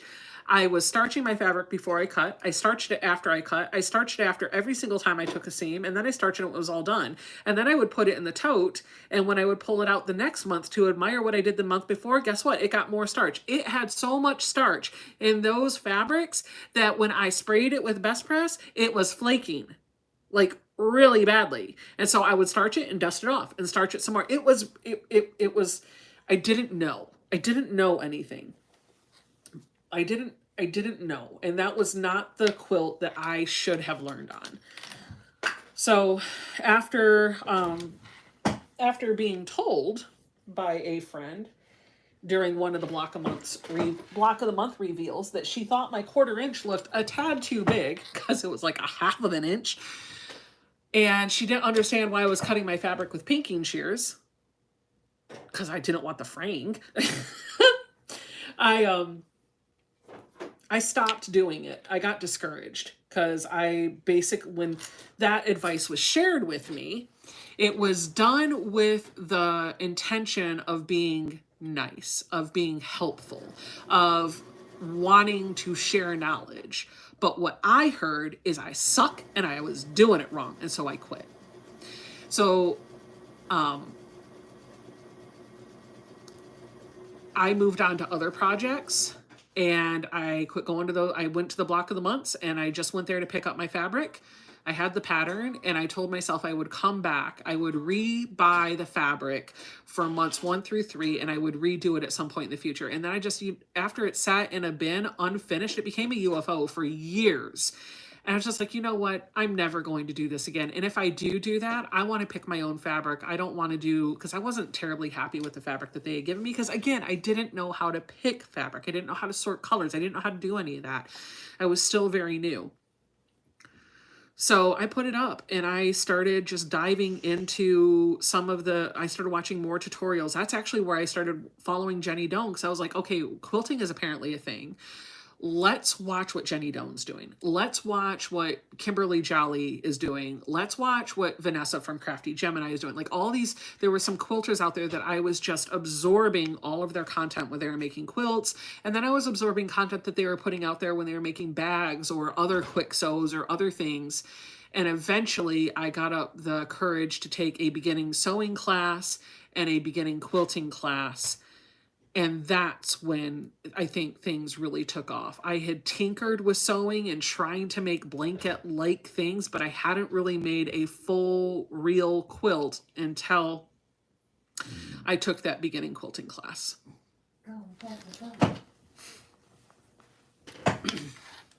So, going back to the one thing that I did talk in there about is this person who I still talk to her today, that told me that my 1/4 inch was too big. Be kind when you're sharing advice, right? And so when we're talking about the quilt police, my definition of the quilt police is not somebody sharing their knowledge with you or trying to educate you. It's somebody who's educating you when you're not asking for help. So if you've got some knowledge that you want to impart on people, maybe just think about asking them if they want it, because maybe they don't. And if they don't, then just go on about your day. You never know what you're going to say and if that's going to trigger somebody or not offend them, but maybe hurt their feelings. Discourage is the best word. Jenny Harris says, did you guys see that Jenny Doan is leaving for 2 years on a mission? Yes, I did. Mary told me about that. I didn't see it. Mary told me. She was like, well, I guess we don't need to go to Missouri Star anytime soon because Jenny and Ron are going on a mission to Africa for 2 years. It's like, well, going to see Jenny would not be the reason why I go, like the only reason I would go to Missouri Star. But I do wonder how many people out there are thinking like that. Like, I don't want to go to Missouri Star if Jenny's not there. Or I'm going to Missouri Star so that I can see Jenny. So I'm curious what that visitor schedule might look like while they're gone. If there's no chance that you're going to run into Jenny Doan, would you still go to Missouri Star?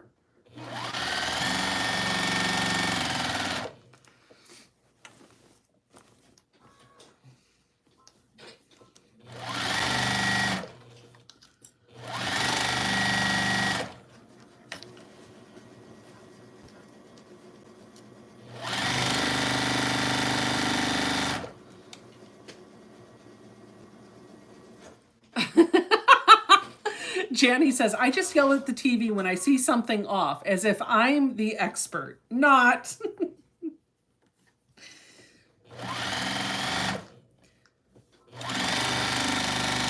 There's a difference between seeing something off and telling somebody. I actually think that that's friendly, because I would want somebody to tell me if I'm in the middle of piecing a quilt and I have a piece of fabric turned around or a block backwards, as I did here.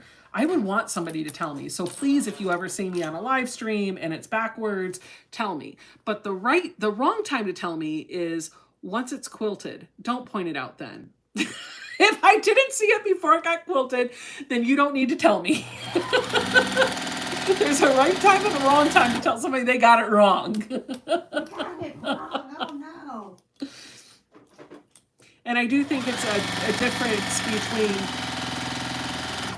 your fabric might be turned the wrong way and you're not using the machine properly. That's different too.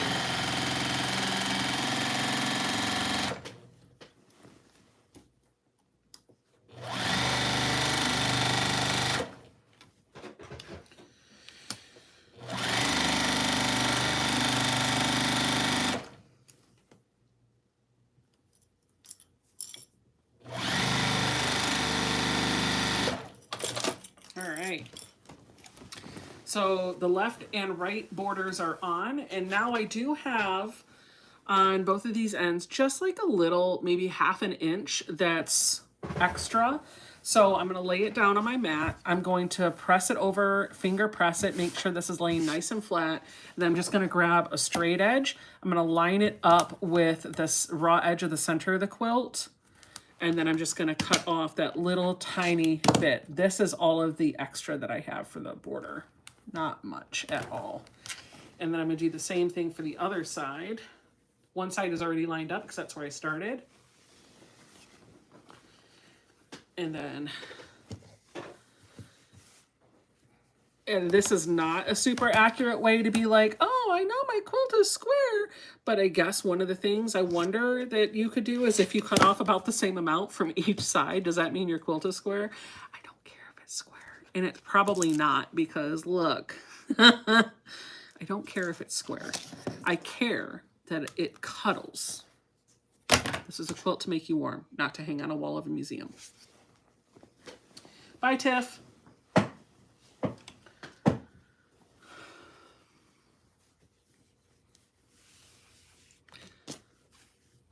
Ibby D says, I've been to Missouri Star and I've never seen Jenny. That's okay. She was probably recording anyway. Lots of nice people there. Ronnie Nicole says, after it's quilted, it's no longer a mistake. It's a design choice. That's right. Shelly Clark says, I spent a day at Missouri Star, did not see one Doan. I had a lovely time. The staff is great.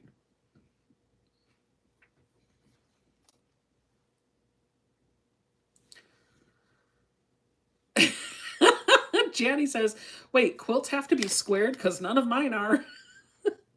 Maybe your show quilts should, but mine aren't. Mine are not always square, and that's okay. It's okay. Perfectly imperfect in every way.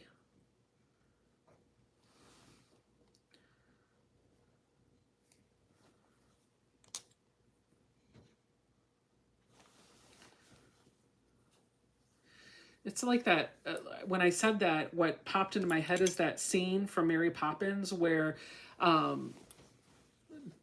they pull the measuring tape out and it says, Mary Poppins, practically perfect in every way. I'd love to have a sign like that that's like, so Becca, practically imperfect in every way. Because nothing I do is perfect. I'm just make it work.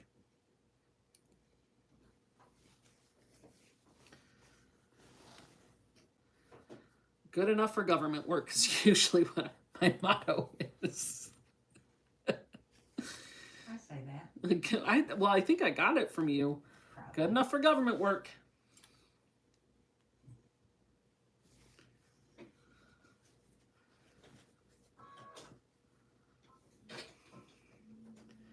Audra Flaw says, I never check for square. I check to see if it covers my toes while watching TV. I like that. That's a good way to check it. I'll agree to that. I'll agree to that.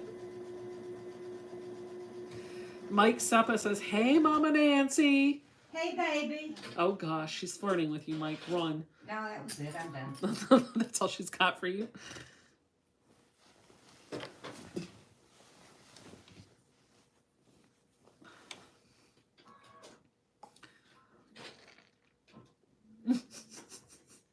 Let's see if I can do it right. Mom, Huh? Mike said, hey, baby. Oh, well, golly. You made her blush. Not really.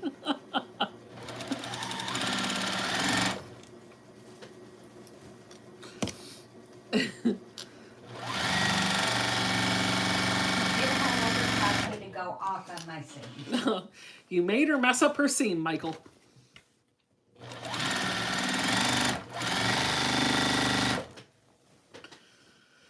Shady Pines, Ma. Shady Pines. Picture it, Sicily. 1947.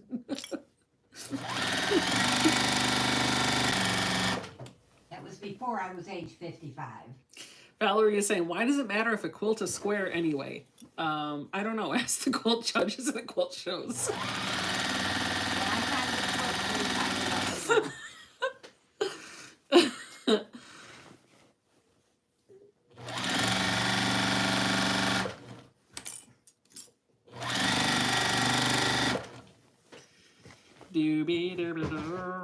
I'm going vertical.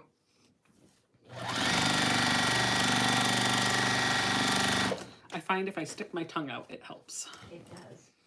I'm going to make that on a shirt. I find if I stick my tongue out, my seams are straighter. And this will be the face. Ian, where are you when we need you? We're going to get 2 memes from this weekend. One with me catching flies, the other one with... That's kind of about done sewing for today. Your back hurting? No, Are you going downstairs? not yet. Why are you done? I'm tired of it. I'm tired of it. But you told me I wasn't allowed to stop until I had a finished quilt top. Oh, I did I? Yeah, you did. You're like, listen, Becca Dawn. It's done. Do it Becca now. Dawn. Do it now. You better get your butt in that sewing room and get that quilt finished. That's what I think I heard. I'm sure you did. Kate says, have you been sewing since last night? Like No. Katie? No, Kate. Oh. As in Kate Middleton? No. I work with a Katie Middleton. Oh, royalty. No, but I'll let her know you thought so. Like, hey, Katie, my mom wants to know if she can have your autograph. And how is it being married to the other brother? Yeah. The other brother. Not the prince. The other. Oh wait, no. Kate is okay. Yeah. He's the prince. The Yeah. other brother is in California. Wait, what's his wife's name? Harry. Meghan. Megan. Harry and Meghan. How is it being? How is it now that the Queen's dead?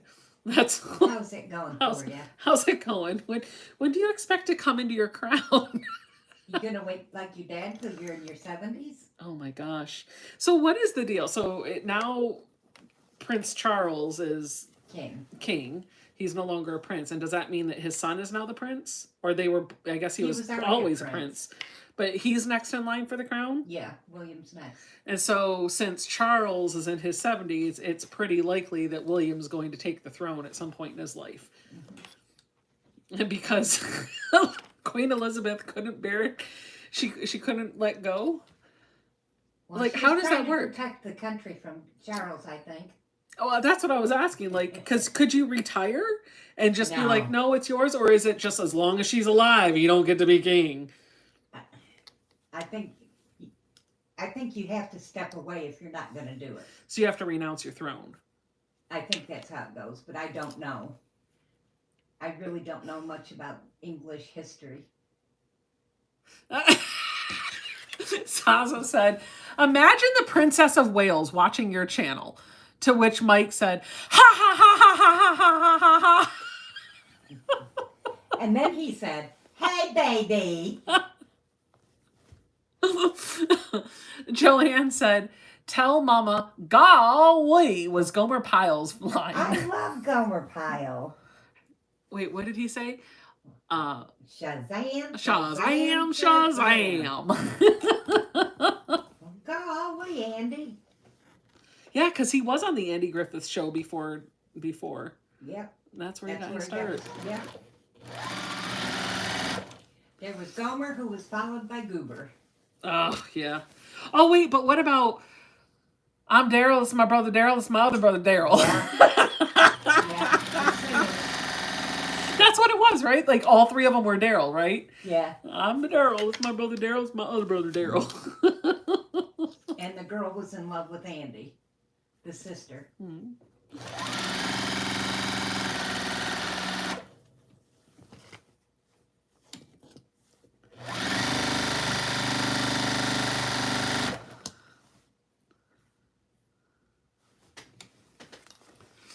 Larry, Daryl, and Daryl. That's what it was. It was the Bob Newhart show. Zaza says, you can step down, but Queen Elizabeth II said she would reign her entire life during her coronation, so she stuck to that. Poor Charles served the longest apprenticeship ever. That's what I was thinking. He's like, Mom, can I have my turn already? I mean, golly. Is he really supposed to be king? I mean, this is sad because most people his age are retiring, and he's like, finally I get to start my career. Poor guy. Although I am sure he had lots of responsibilities when his mom was in power. He didn't get to, because I'm sure there were other responsibilities that he had to have. He probably wasn't just like a fund baby. You know what I mean? Oh, I don't know about that. A trust fund baby? I don't know. I don't know how any of that works over there. I'm just speculating that Queen Elizabeth was going to keep him reined in. See what I did there? Oh. She was going to make sure that he did something. Because I look at like Kate. I still do not. I look at Kate and William, and they have responsibilities, and they're not king and queen. So I'm guessing he probably did too. But everybody loved Diana. So did people like him because of Diana? Yep. Why didn't people like Charles? Because he's an ass. Oh, wow. She said that. She went there. Okay. And now we stop talking because it feels like it's getting political. Tell us how you really feel, Mom. I mean, he stepped out on that. Oh, is this one of those things where we don't like him because we liked Diana? Yes. Oh, okay. So I can empathize with this because I don't like Brad Pitt or Angelina Jolie because they hurt Jennifer Aniston. Yeah. That is 100% true. I actually loved Brad Pitt, and Until. when he was married to Jennifer, I was happy. And then when I found when it broke that he was leaving Jennifer Aniston and he was going to be with Angelina Jolie, they had done that movie Mr. and Mrs. Smith, which I wanted to see. But then when I realized that he was with Angelina Jolie, I refused to see it, and I have not seen that movie to this day, and I never will. And that's why I don't like Tom Cruise, because he was all that in a bag of chips until he said there's no such thing as postpartum depression. Oh, I didn't know he said that. He did, about his own wife, Well, whoever she was. Katie Holmes, right? She had Surrey. I don't know. I think. Kate says we don't like Charles because he was a cheater, and we all love Diana. That's exactly right. Wow. It was like Jackie. Everybody just loved Jackie O. So, no, like, everybody loved Jackie O, but nobody liked John Kennedy. Oh no, they did love John Kennedy. So, but anybody after John Kennedy with her wasn't good enough. She was with somebody Onassis. Mm-hmm. Why was he not good enough? Because he wasn't Jack. But I heard John Kennedy mistreated her. I don't know about that. But like, I heard he cheated on her. Yeah, he did. And that, to me, is a mistreatment, because you should be loyal to your wife. Or husband. Or husband. Or dog. I don't know. I'm loyal to my cats. I'm loyal to my quilting room. Oh, that looks good. So that's the inside border. I don't know why I'm hanging it up, because I'm just going to have to put the outside border on. To look and see if you did it right, probably. Well, I mean, it's a border. It's a solid fabric. And I don't know that they can even see it in the camera. Oh, I guess you can over there. All right, let's pull out my... And Melissa said, he sure did cheat on her. Holy crud balls, I can't type tonight. Holy crud balls? That's what she wrote. People were infatuated with John Kennedy, Yes. Terry said. I mean, they were like the couple of the century.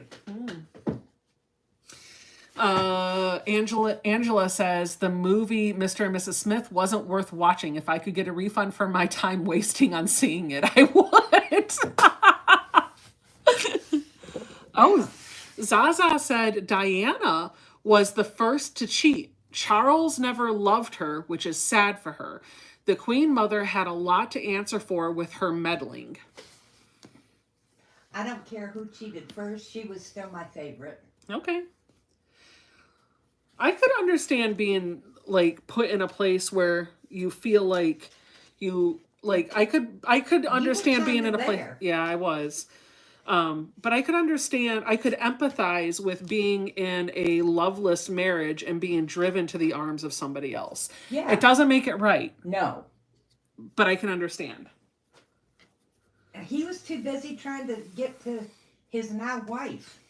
Oh, yeah. Who's he married to now? The bimbo. Holy cow. The Britain Army's going to show up at my doorstep tomorrow and be like, you got some splaining to do.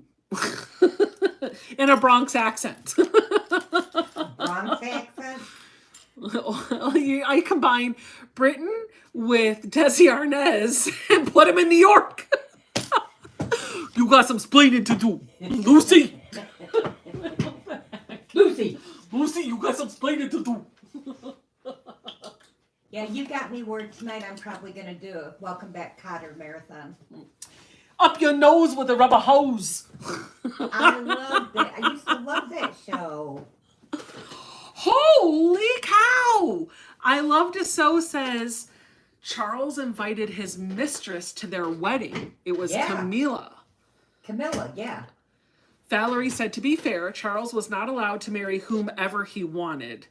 I love Diana, but she was not his first choice. See, that's the other thing too. Like, okay, because she was of royalty and she was pure. Oh man, Camilla was divorced, is why she couldn't be in that. But she still wound up there. Yeah, well, like I can. That's just so sad. It's sad all the way around because it's sad for Charles if he wasn't allowed to marry the woman that he loved. It's sad for Diana because she was forced into a loveless marriage. It's sad for the kids. It's sad for everyone. Gosh. Look, I'm getting my own documentary tonight. Thank you guys. Maybe I'll just stay here and listen to y'all. Joydy says the queen forced him to marry Diana. She did. More or less because he was supposed to marry a royal. And she had to be a virgin. Oh, well, Mom just took it to that level. She had to be pure and not certified pre-owned, if you know what I mean. Pre-owned. That's what Jason calls divorced. Certified pre-owned.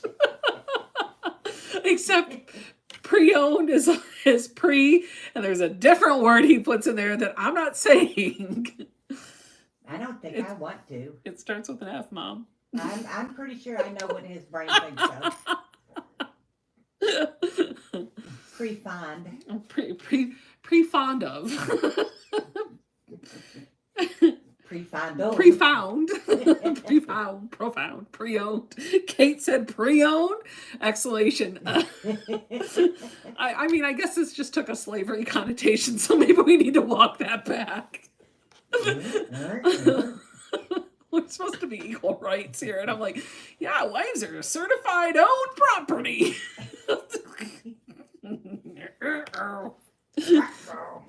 This is me shoveling deeper. I love to sew says, not broken in. Okay. 0 miles. 0. Although today you can rack up some miles without being married. I keep looking right there, and you're over here. When Rose used to talk about the foster babies that she would get, and anytime she had picked up this one baby from a hospital that needed to go into the system, and she went to the hospital, and I guess the policy at this particular hospital was she could not leave with the baby just walking. She had to be pushed in the wheelchair out of the hospital. What? Even though she didn't give birth to the baby. Okay. So she goes and picks up the baby, and they insist on pushing her in a wheelchair down to the front doors. And she was so excited to get this little one. She ended up adopting it. That little black baby? Well, she had several of those. Oh. I don't remember which one this was, but she walks out with the baby, and she was so excited. She was like, it's brand new. It's brand new. And I was like, it has 0 miles. Because it still had like the nursery smell to it. I don't remember if it was even a boy or a girl. So like I'm over here calling it an it, but I would be hard pressed to tell you what child that was. I would love to know whatever happened to all of them. I don't know. I mean, not enough for you to go back and check it out, but Valerie says, your mom is right. His wife had to be a Virginia. that's right. Yes, a Virginia. She was a Virginia. She was a They Virginia. made that. I mean, it was all over the TV. Melissa said, LOL. Still has a manufacturer's warranty. You can still smell the leather. You can still smell the leather. I don't want to smell the leather. No, ew. I don't want to smell the leather. No. Well, this just went south. Last night you got farts. Today you're getting certified pre-owned.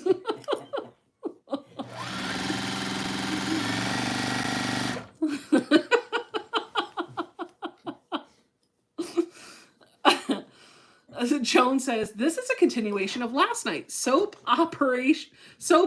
Welcome to the nights of the week. The days of our lives. Welcome to. We're just going to start doing live streams, and we're going to call them So Becca After Dark. It's dusk.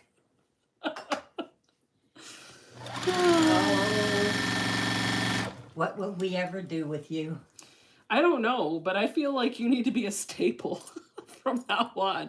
Like you can't not be up here when I'm doing a live stream, even if your voice is just off camera, because you're silly. Next time you're not up here and I'm on a live stream, they're going to be like, unsubscribe. Get your mama's tail up there. Unsubscribe. Thank you, next. Mike Seppa said, Mama is Ed McMahon. Thank you. That must mean I'm Johnny Carson. What was the intro for the Tonight Show with Johnny? Here's Johnny! And I know that because I've been binging him. Joan says, that sounds like a great plan. Start renaming your lives. So Becca After Dark. And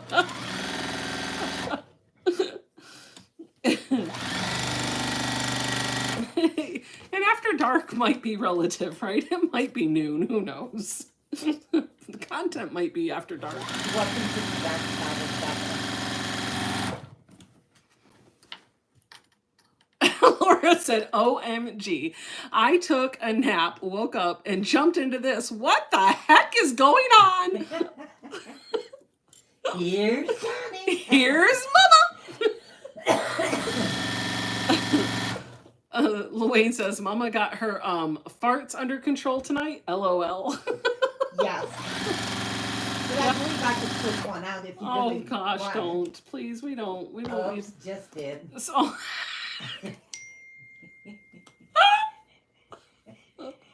I believe I could push one out. Please. Oops, just did.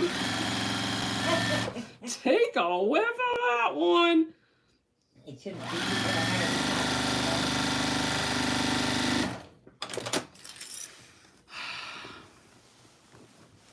Lady Layer says, I've never had so many laughs sewing on borders. But do you have straight seams? Yes. No, her. Oh, I don't know. Mike said, did somebody step on a duck? Duck what? Duck. Michael Reed says, after hours works. I mean, after hours is good too because it's always after hours because I got a 9 to 5. Oh, geez. Pat says, Becca, could you just imagine the trolls for your after dark lives? Oh, yeah, that would be funny. Hey, but hey, if they're watching, that counts towards my watch hours and my ad revenue. So, I mean, it's not my fault if you're getting your mind's in the gutter. We never said nothing out of the way.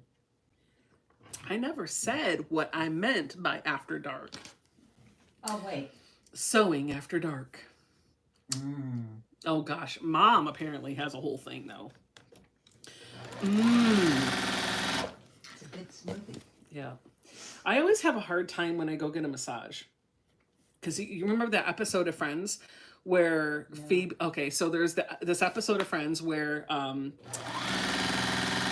think it's Monica wants a massage. And she talks Phoebe into giving her one. And you find out that the reason why Phoebe didn't want to give Monica a massage is because Monica makes sex noises while she's getting a massage. And it makes Phoebe uncomfortable. And so now, whenever I get a massage, like, I want to be like, oh, I can't because I think of that scene in Friends. So I just lay there and my mouth goes open. And sometimes I'll start snoring or I'll get drool. Like down the side. Don't you hate that? I'm like, and then I'll be. You get up, there's a wet spot on the pillow. Oh yeah, but you know that's how you know you were really relaxed when you start. It's Bill. Bill's texting me and Ian about something about Halloween. Sweet Georgia Page. Yeah. So, Annie, who's my Bob? Who's a my Bob? Who's my Bob? Whatchamacallit? I used to like that candy bar when I was a kid. Whatchamacallit? But I like the Twix. You know why I liked the Twix so much? Because there were 2 candy bars in that package. Felt like you got a real deal. I was like, I can have 2. Although, I have to tell you, I do remember, Mother Dearest. Oh, shit.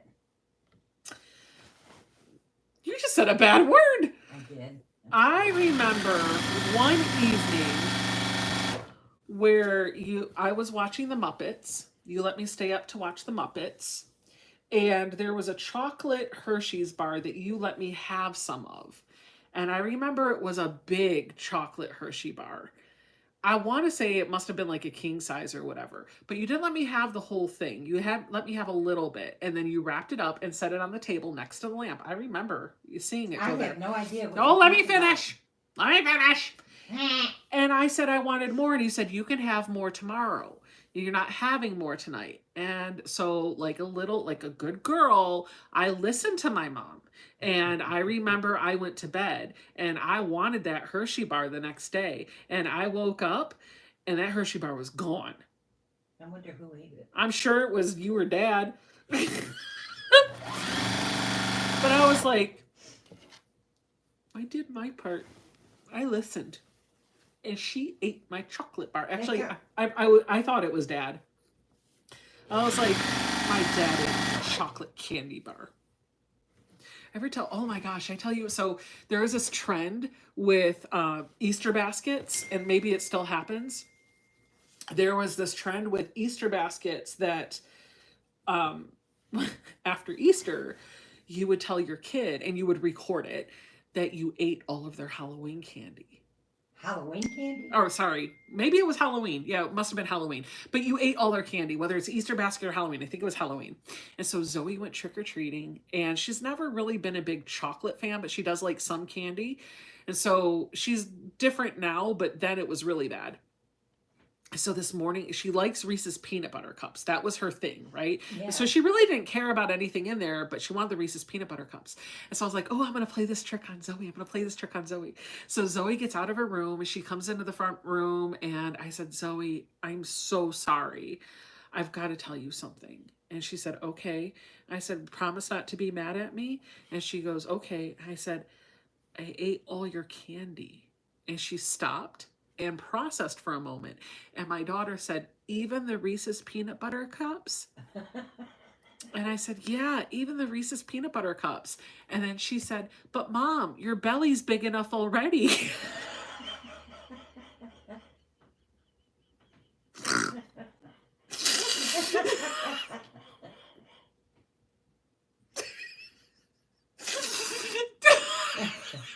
which I just went, here's your candy. I couldn't even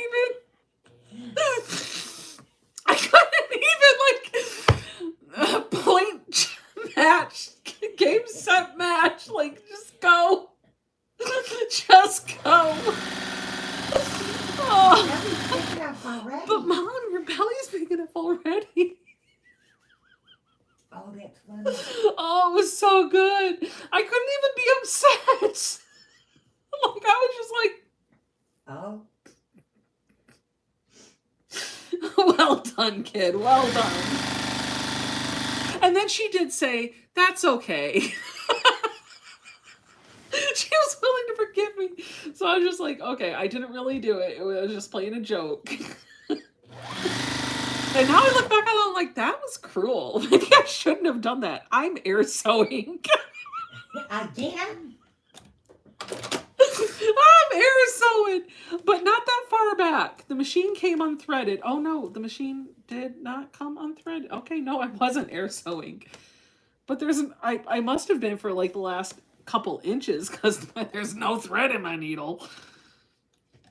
Oh man. Oh, that's funny. That was a Jimmy Fallon challenge, Donna says. Yep, it sure was. I don't know. I really am getting ready to leave you. You're leaving me, but I only have 2 more borders, so I'm the quilt will be done. Well, I need at least 2 more seams worth of entertainment, Mother. I'll wait. What's that one song, You're My Inspiration? Oh, yeah. Sing it for me, Mom. I can't think of the tune. Yeah, I'm singing that to you in my head, but I can't remember the words. All I can hear is, Inspiration. You're my inspiration. That's all I can tell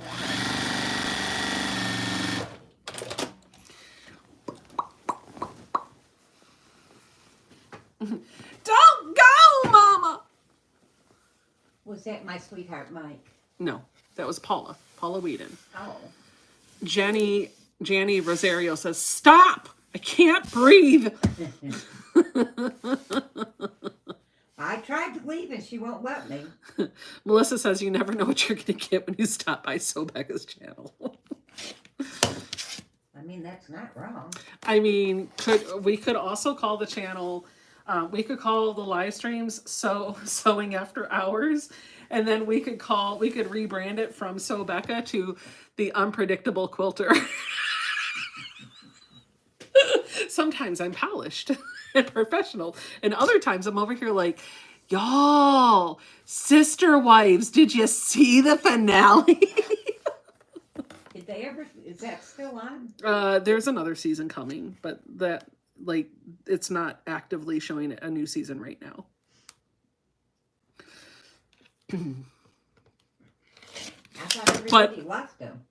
Yeah, 3 of his 4 wives left. There is no sister wife now. Well, I mean, like, maybe they feel like, I think Janelle and Christine feel like they have a sister wife relationship. But I think they feel just close to one another. Yeah.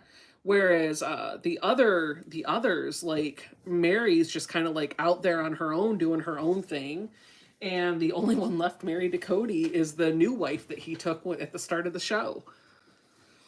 She's the only one standing by her man. Stand by your man. Yeah, but there are no more sister wives. Just a wife. Just a wife. Although I have been watching this show called Seeking Sister Wife, and there's this couple on there that have been there for multiple seasons. Stop farting, Mom. They've been there for multiple seasons, and I want to I yell at the TV at this girl every single time. So I'm like, you can't be this gullible. Gullible. So they're seeking a sister wife, right? Like, they're a monogamous couple that have been married for a number of years. They have 2 kids together who appear to be teens or preteens or something. Garrick and Danielle is who I'm talking about. And they found one sister wife and they wanted to marry her. So she was in Brazil. That's where she lived. Nicole Vyers, PR. Oh, you need to stop. You need to stop it, Mom. Oh my gosh, it's saying her phone number on live. I'm hoping I'm talking over top of it. Well, Nicole might want to change her phone number. I'm pretty sure they didn't hear it. I'm pretty sure they did. Well, it don't matter. So Garrick and Danielle are together. Oh no. You know what I did? I sewed the longer border on first, and I have not enough. So we're going to fix that by just franken-growing my border with the excess, and it'll be fine. Nobody will ever know. How will they know? They'll never know. So anyway, they meet this girl online. She's from Brazil, and they want to get her to come over to the United States so that they can live polygamy together. And the way they do it is he decides he has to get a fiance visa for her.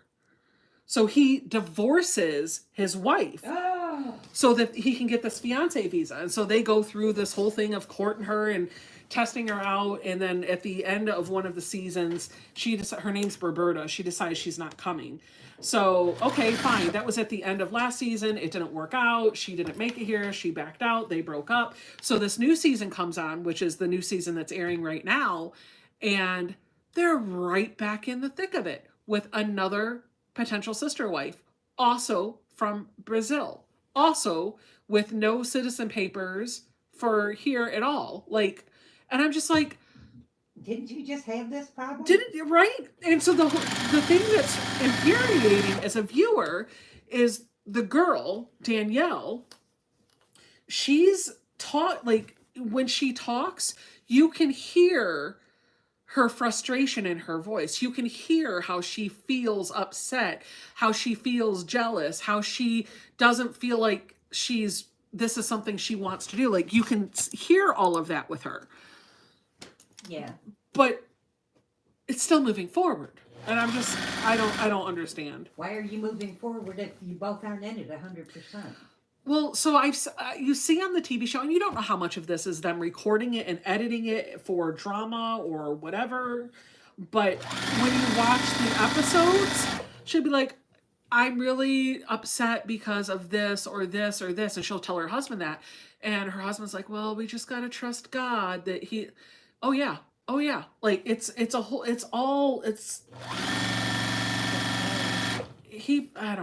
I don't know. Listen, if they're both in for it, let them, to each their own. Let them live however they want to live. But it really does not seem like that's what she wants to live. It seems like she's doing it. Honestly, as a viewer, the vibe that I get, and I don't know if this is really it or it's just the way it's being edited down. The vibe that I get is that she's doing it to please her husband, to make him happy. I'd be dogs.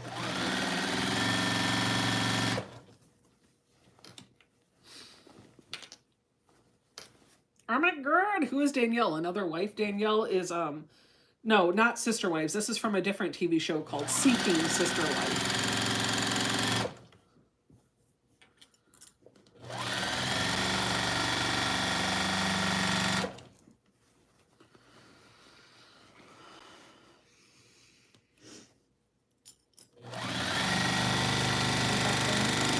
I have one more scene to do after this border.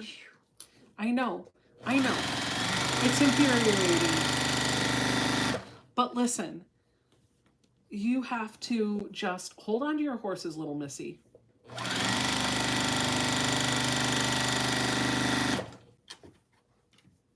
Okay? I'm trying. If you want to leave, you can leave. You just won't be able to see the finished quilt. That's all. I'm waiting.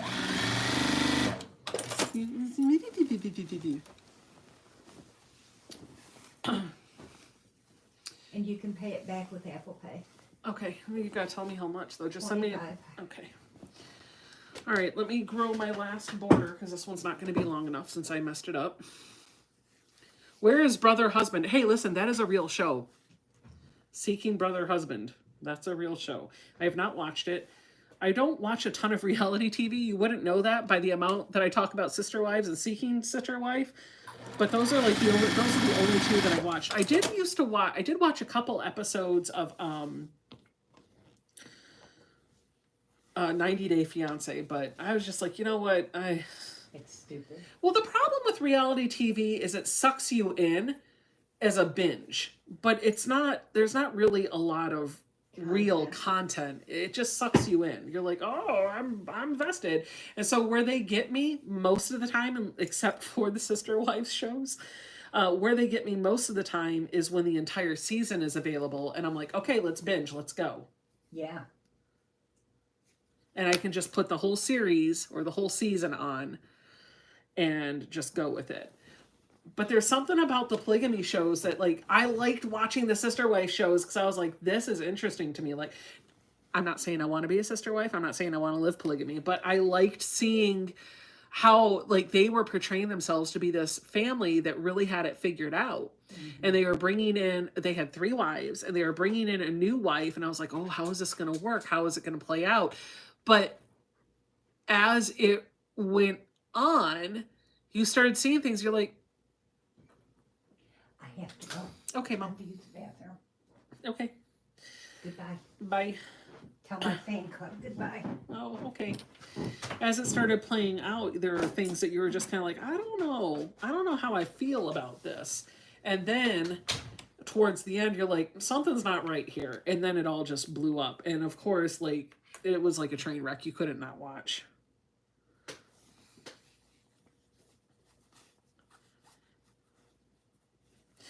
It does seem like everybody's happier now, though. Christine's remarried. She's happy. Janelle seems happy and independent. Mary is happy, it seems like. So, and Robin and Cody have each other and they seem to really love each other. So happy, good for them. Absolutely good for them.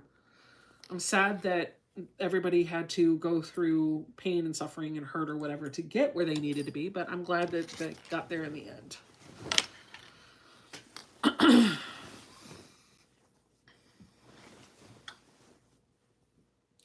The alternative lifestyles can be, Laura says, I was sucked into it too. The alternative lifestyles can be so interesting. They are like it, because I can't relate to what it's like to live polygamy. I have no interest in living it. I have no problem with other people living it, but I'm nosy and I want to know what it's like. And it provided me an opportunity to see it, although it was through a lens of somebody else telling the story, right? But it allowed me an opportunity to see what that might look like without coming across somebody and asking them a million questions. And I don't know that I've ever really come across any. Well, maybe I have, and I just don't know. But there didn't need to be an awkward conversation. So it allowed me to kind of sit back and watch and be like, okay, what's this all about?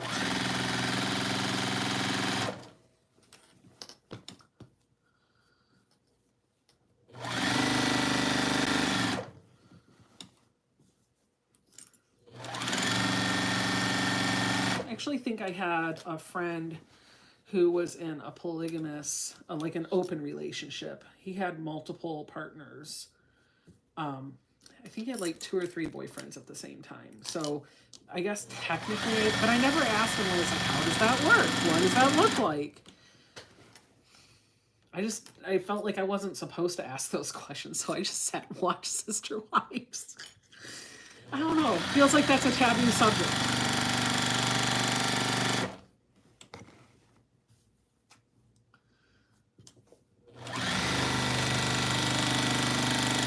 Kind of like asking the person you work with how much money they make. What's your paycheck look like?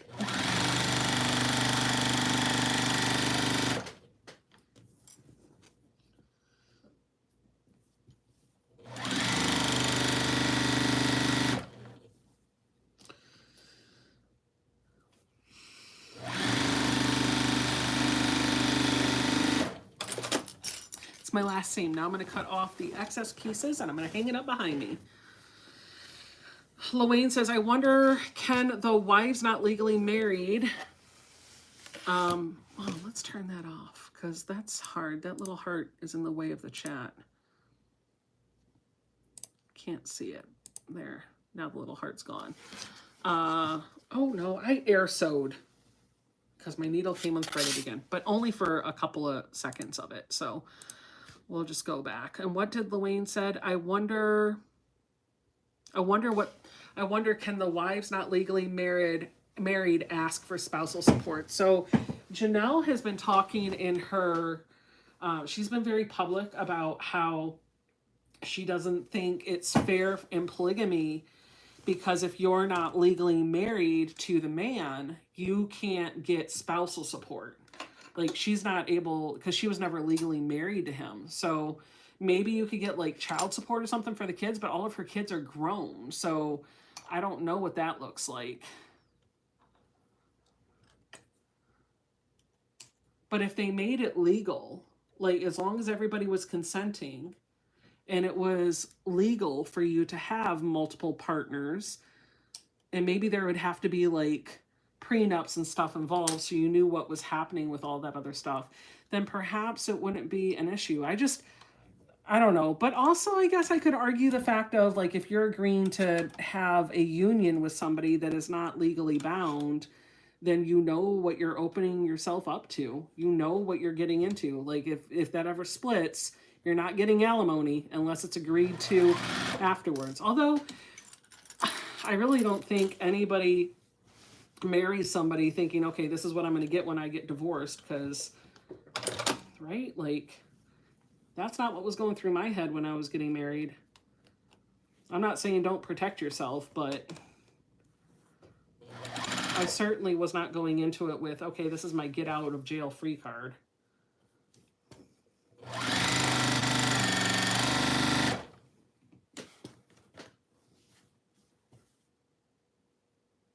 You guys, I'm on the last several inches. This quilt is almost pieced. I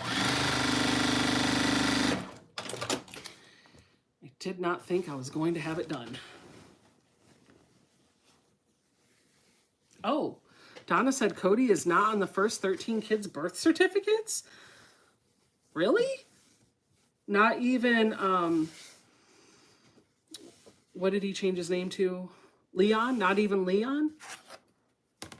Because Cody was married to Mary when they gave birth to Cody and Mary's child. So I would have thought had to be on the birth certificate for that.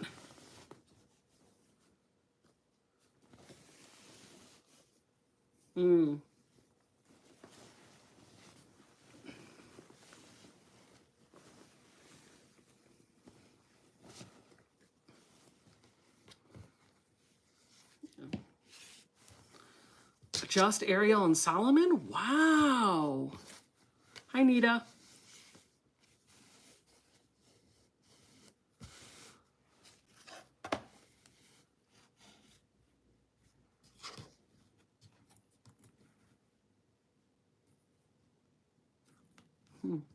Interesting. All right, this is Peace. Let's hang it up and see what it looks like. I'm gonna have to go up another shelf because it grew. It definitely grew.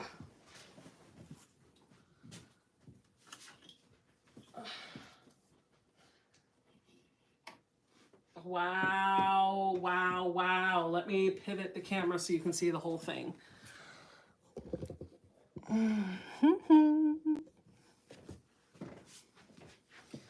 There you go. Carnival is pieced. Now it has to be quilted. What do you think? It's got some fullness to it, but nothing that a good long armor wouldn't be able to work out easily. Probably send this one off to Beth for some quilting. My mom actually loves this one, so I wouldn't be surprised if she claims it for her.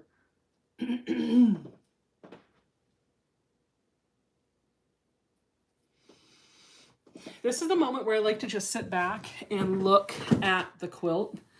And I really kind of like looking at it in the lens because I'm going to pivot you this way so you can see the frame and the border on it.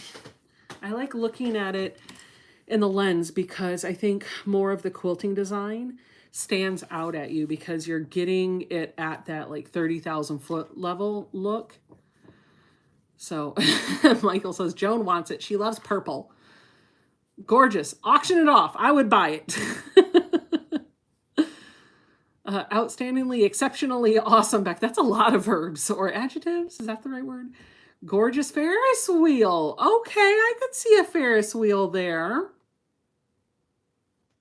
I missed the unveiling for Cotton Cut. So if they called it a Ferris wheel, I missed that. I work during the day, so I don't always get to watch YouTube videos while I'm working. Sometimes I will listen. I will try to listen in. That's not one that I was able to listen in on, but I did that night when I went home. I did skim through the video just to see what the quilts looked like. So I like scrubbed it really quickly.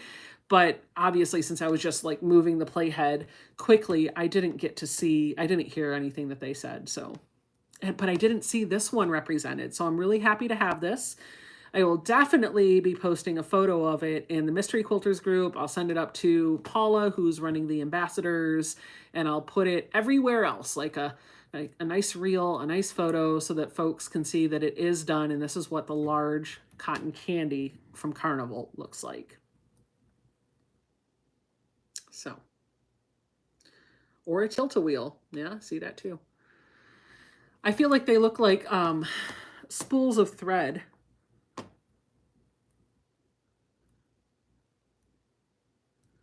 It is nice. They also kind of look a little bit like stars, like twinkling stars going around that plus. The one thing that I don't love about this, and this is the problem. This is the problem that you have, right? But it's different with everybody's. Depending on what you have with a puzzle mystery quilt, the colors, the way the fabrics are, can have a completely different look, right? And so if you go back and look at Ian's, right? Look at his quilt and compare it to this one, different elements in that quilt top will pop for you separately than these might. And for me, right in here, this center block, you have, it's a ribbon star kind of, but the purples blend into the blues, and so you don't really see them.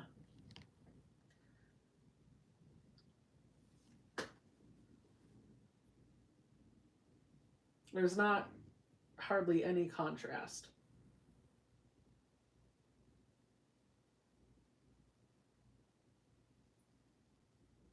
Yeah. I haven't even really stopped and looked at it in person. I do like it. I do like it. Oh.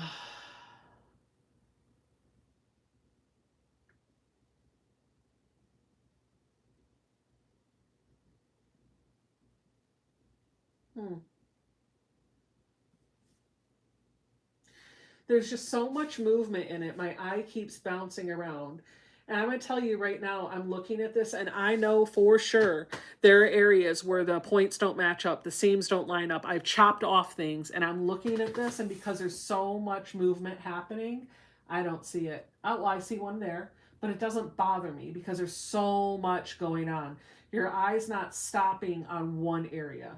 So if you decide to do a puzzle mystery quilt and you're finding that your points are not matching up, or your pieces are not measuring what they should according to the instructions, just know it's gonna be okay. Look at the quilt behind me. I did not square this up. I did not starch the fabric. I just trusted the process. I did not measure at the end of it. Did it make it a little wonky at the end? Sure, because for best results, you should starch, you should press, you should square every step of the way. But the quilt is still done. It just means that I'm going to choose to sacrifice some points or some other things. So just kind of keep that in mind if you're going to sign up for another puzzle mystery, or if you're going to sign up for a puzzle mystery quilt. Go with the process, but if you want perfection, make sure that you're pressing and squaring and testing your 1/4 inch before you start sewing, because what you think is a 1/4 inch might need to be just a little bit adjusted since you're working with die cut pieces. So Lorraine says, my people will need to stand back at least 30 feet before they will see the goose. I mean, that's kind of what's happening here because it's on such a small screen. You can't see it. You're not seeing it in person. So Jan Briggs says, on the Wild West one, the colorways have too many colors too close together. That's what happened here. There were fabric A and F were essentially the same fabric with just a slightly different hue. F had more of a purple hue to it, while A had more of a blue hue. And so that's why you have, like, there's lots of areas where there could be contrast, but there's none.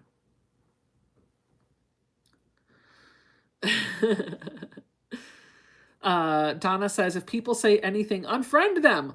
Like the ladies said, take them off of your wall. Yep, so. Have they released the colorways for the Wild West? Last I checked, there were 9 colorways that are up on the Cotton Cuts website.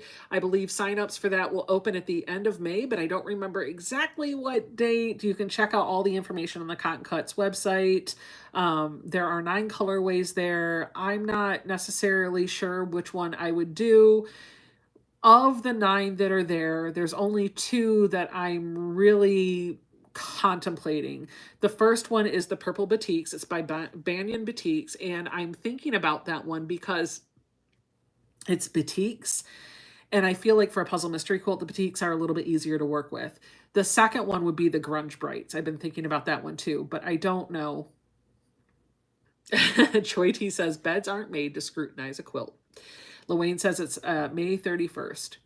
Terry says, not enough contrast in the quilts for me. That's perfectly okay. That's perfectly okay.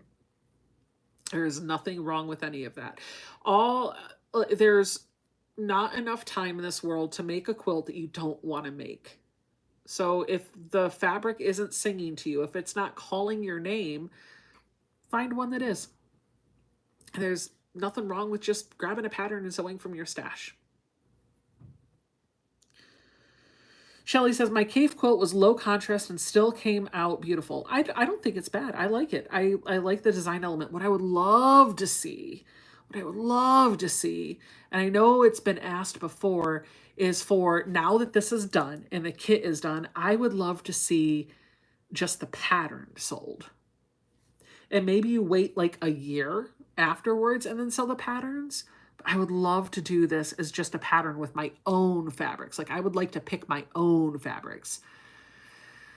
And it doesn't have to be built out the same way as the puzzle mystery quilt, because you could just build it as blocks. I wish Sheila and Kim would discuss that and figure out a way to make it happen. And honestly, Kim could even do it as I don't know, I feel like there could be an option to colorize it in your own way. You know, if it's going to be 6 fabrics and fabric A is going to always be in these pieces, why couldn't you customize it with some solids? And like, it's just solids. You just pull from these solid colors. That would be great, because you can always get solids. I don't know. I'm thinking up new business plans, ventures for companies that I have no right in trying to control. I dream big, and I think those ideas would be awesome. Who knows? Maybe one day they'll happen. All right, friends, that's it for me. It's after 8 o'clock. My quilt is pieced. Mission accomplished. Thank you so much for hanging in there with me. I can now say this is done, and I'll see y'all next week. Bye. Okay, we're gonna end now. Where do I go? Right there.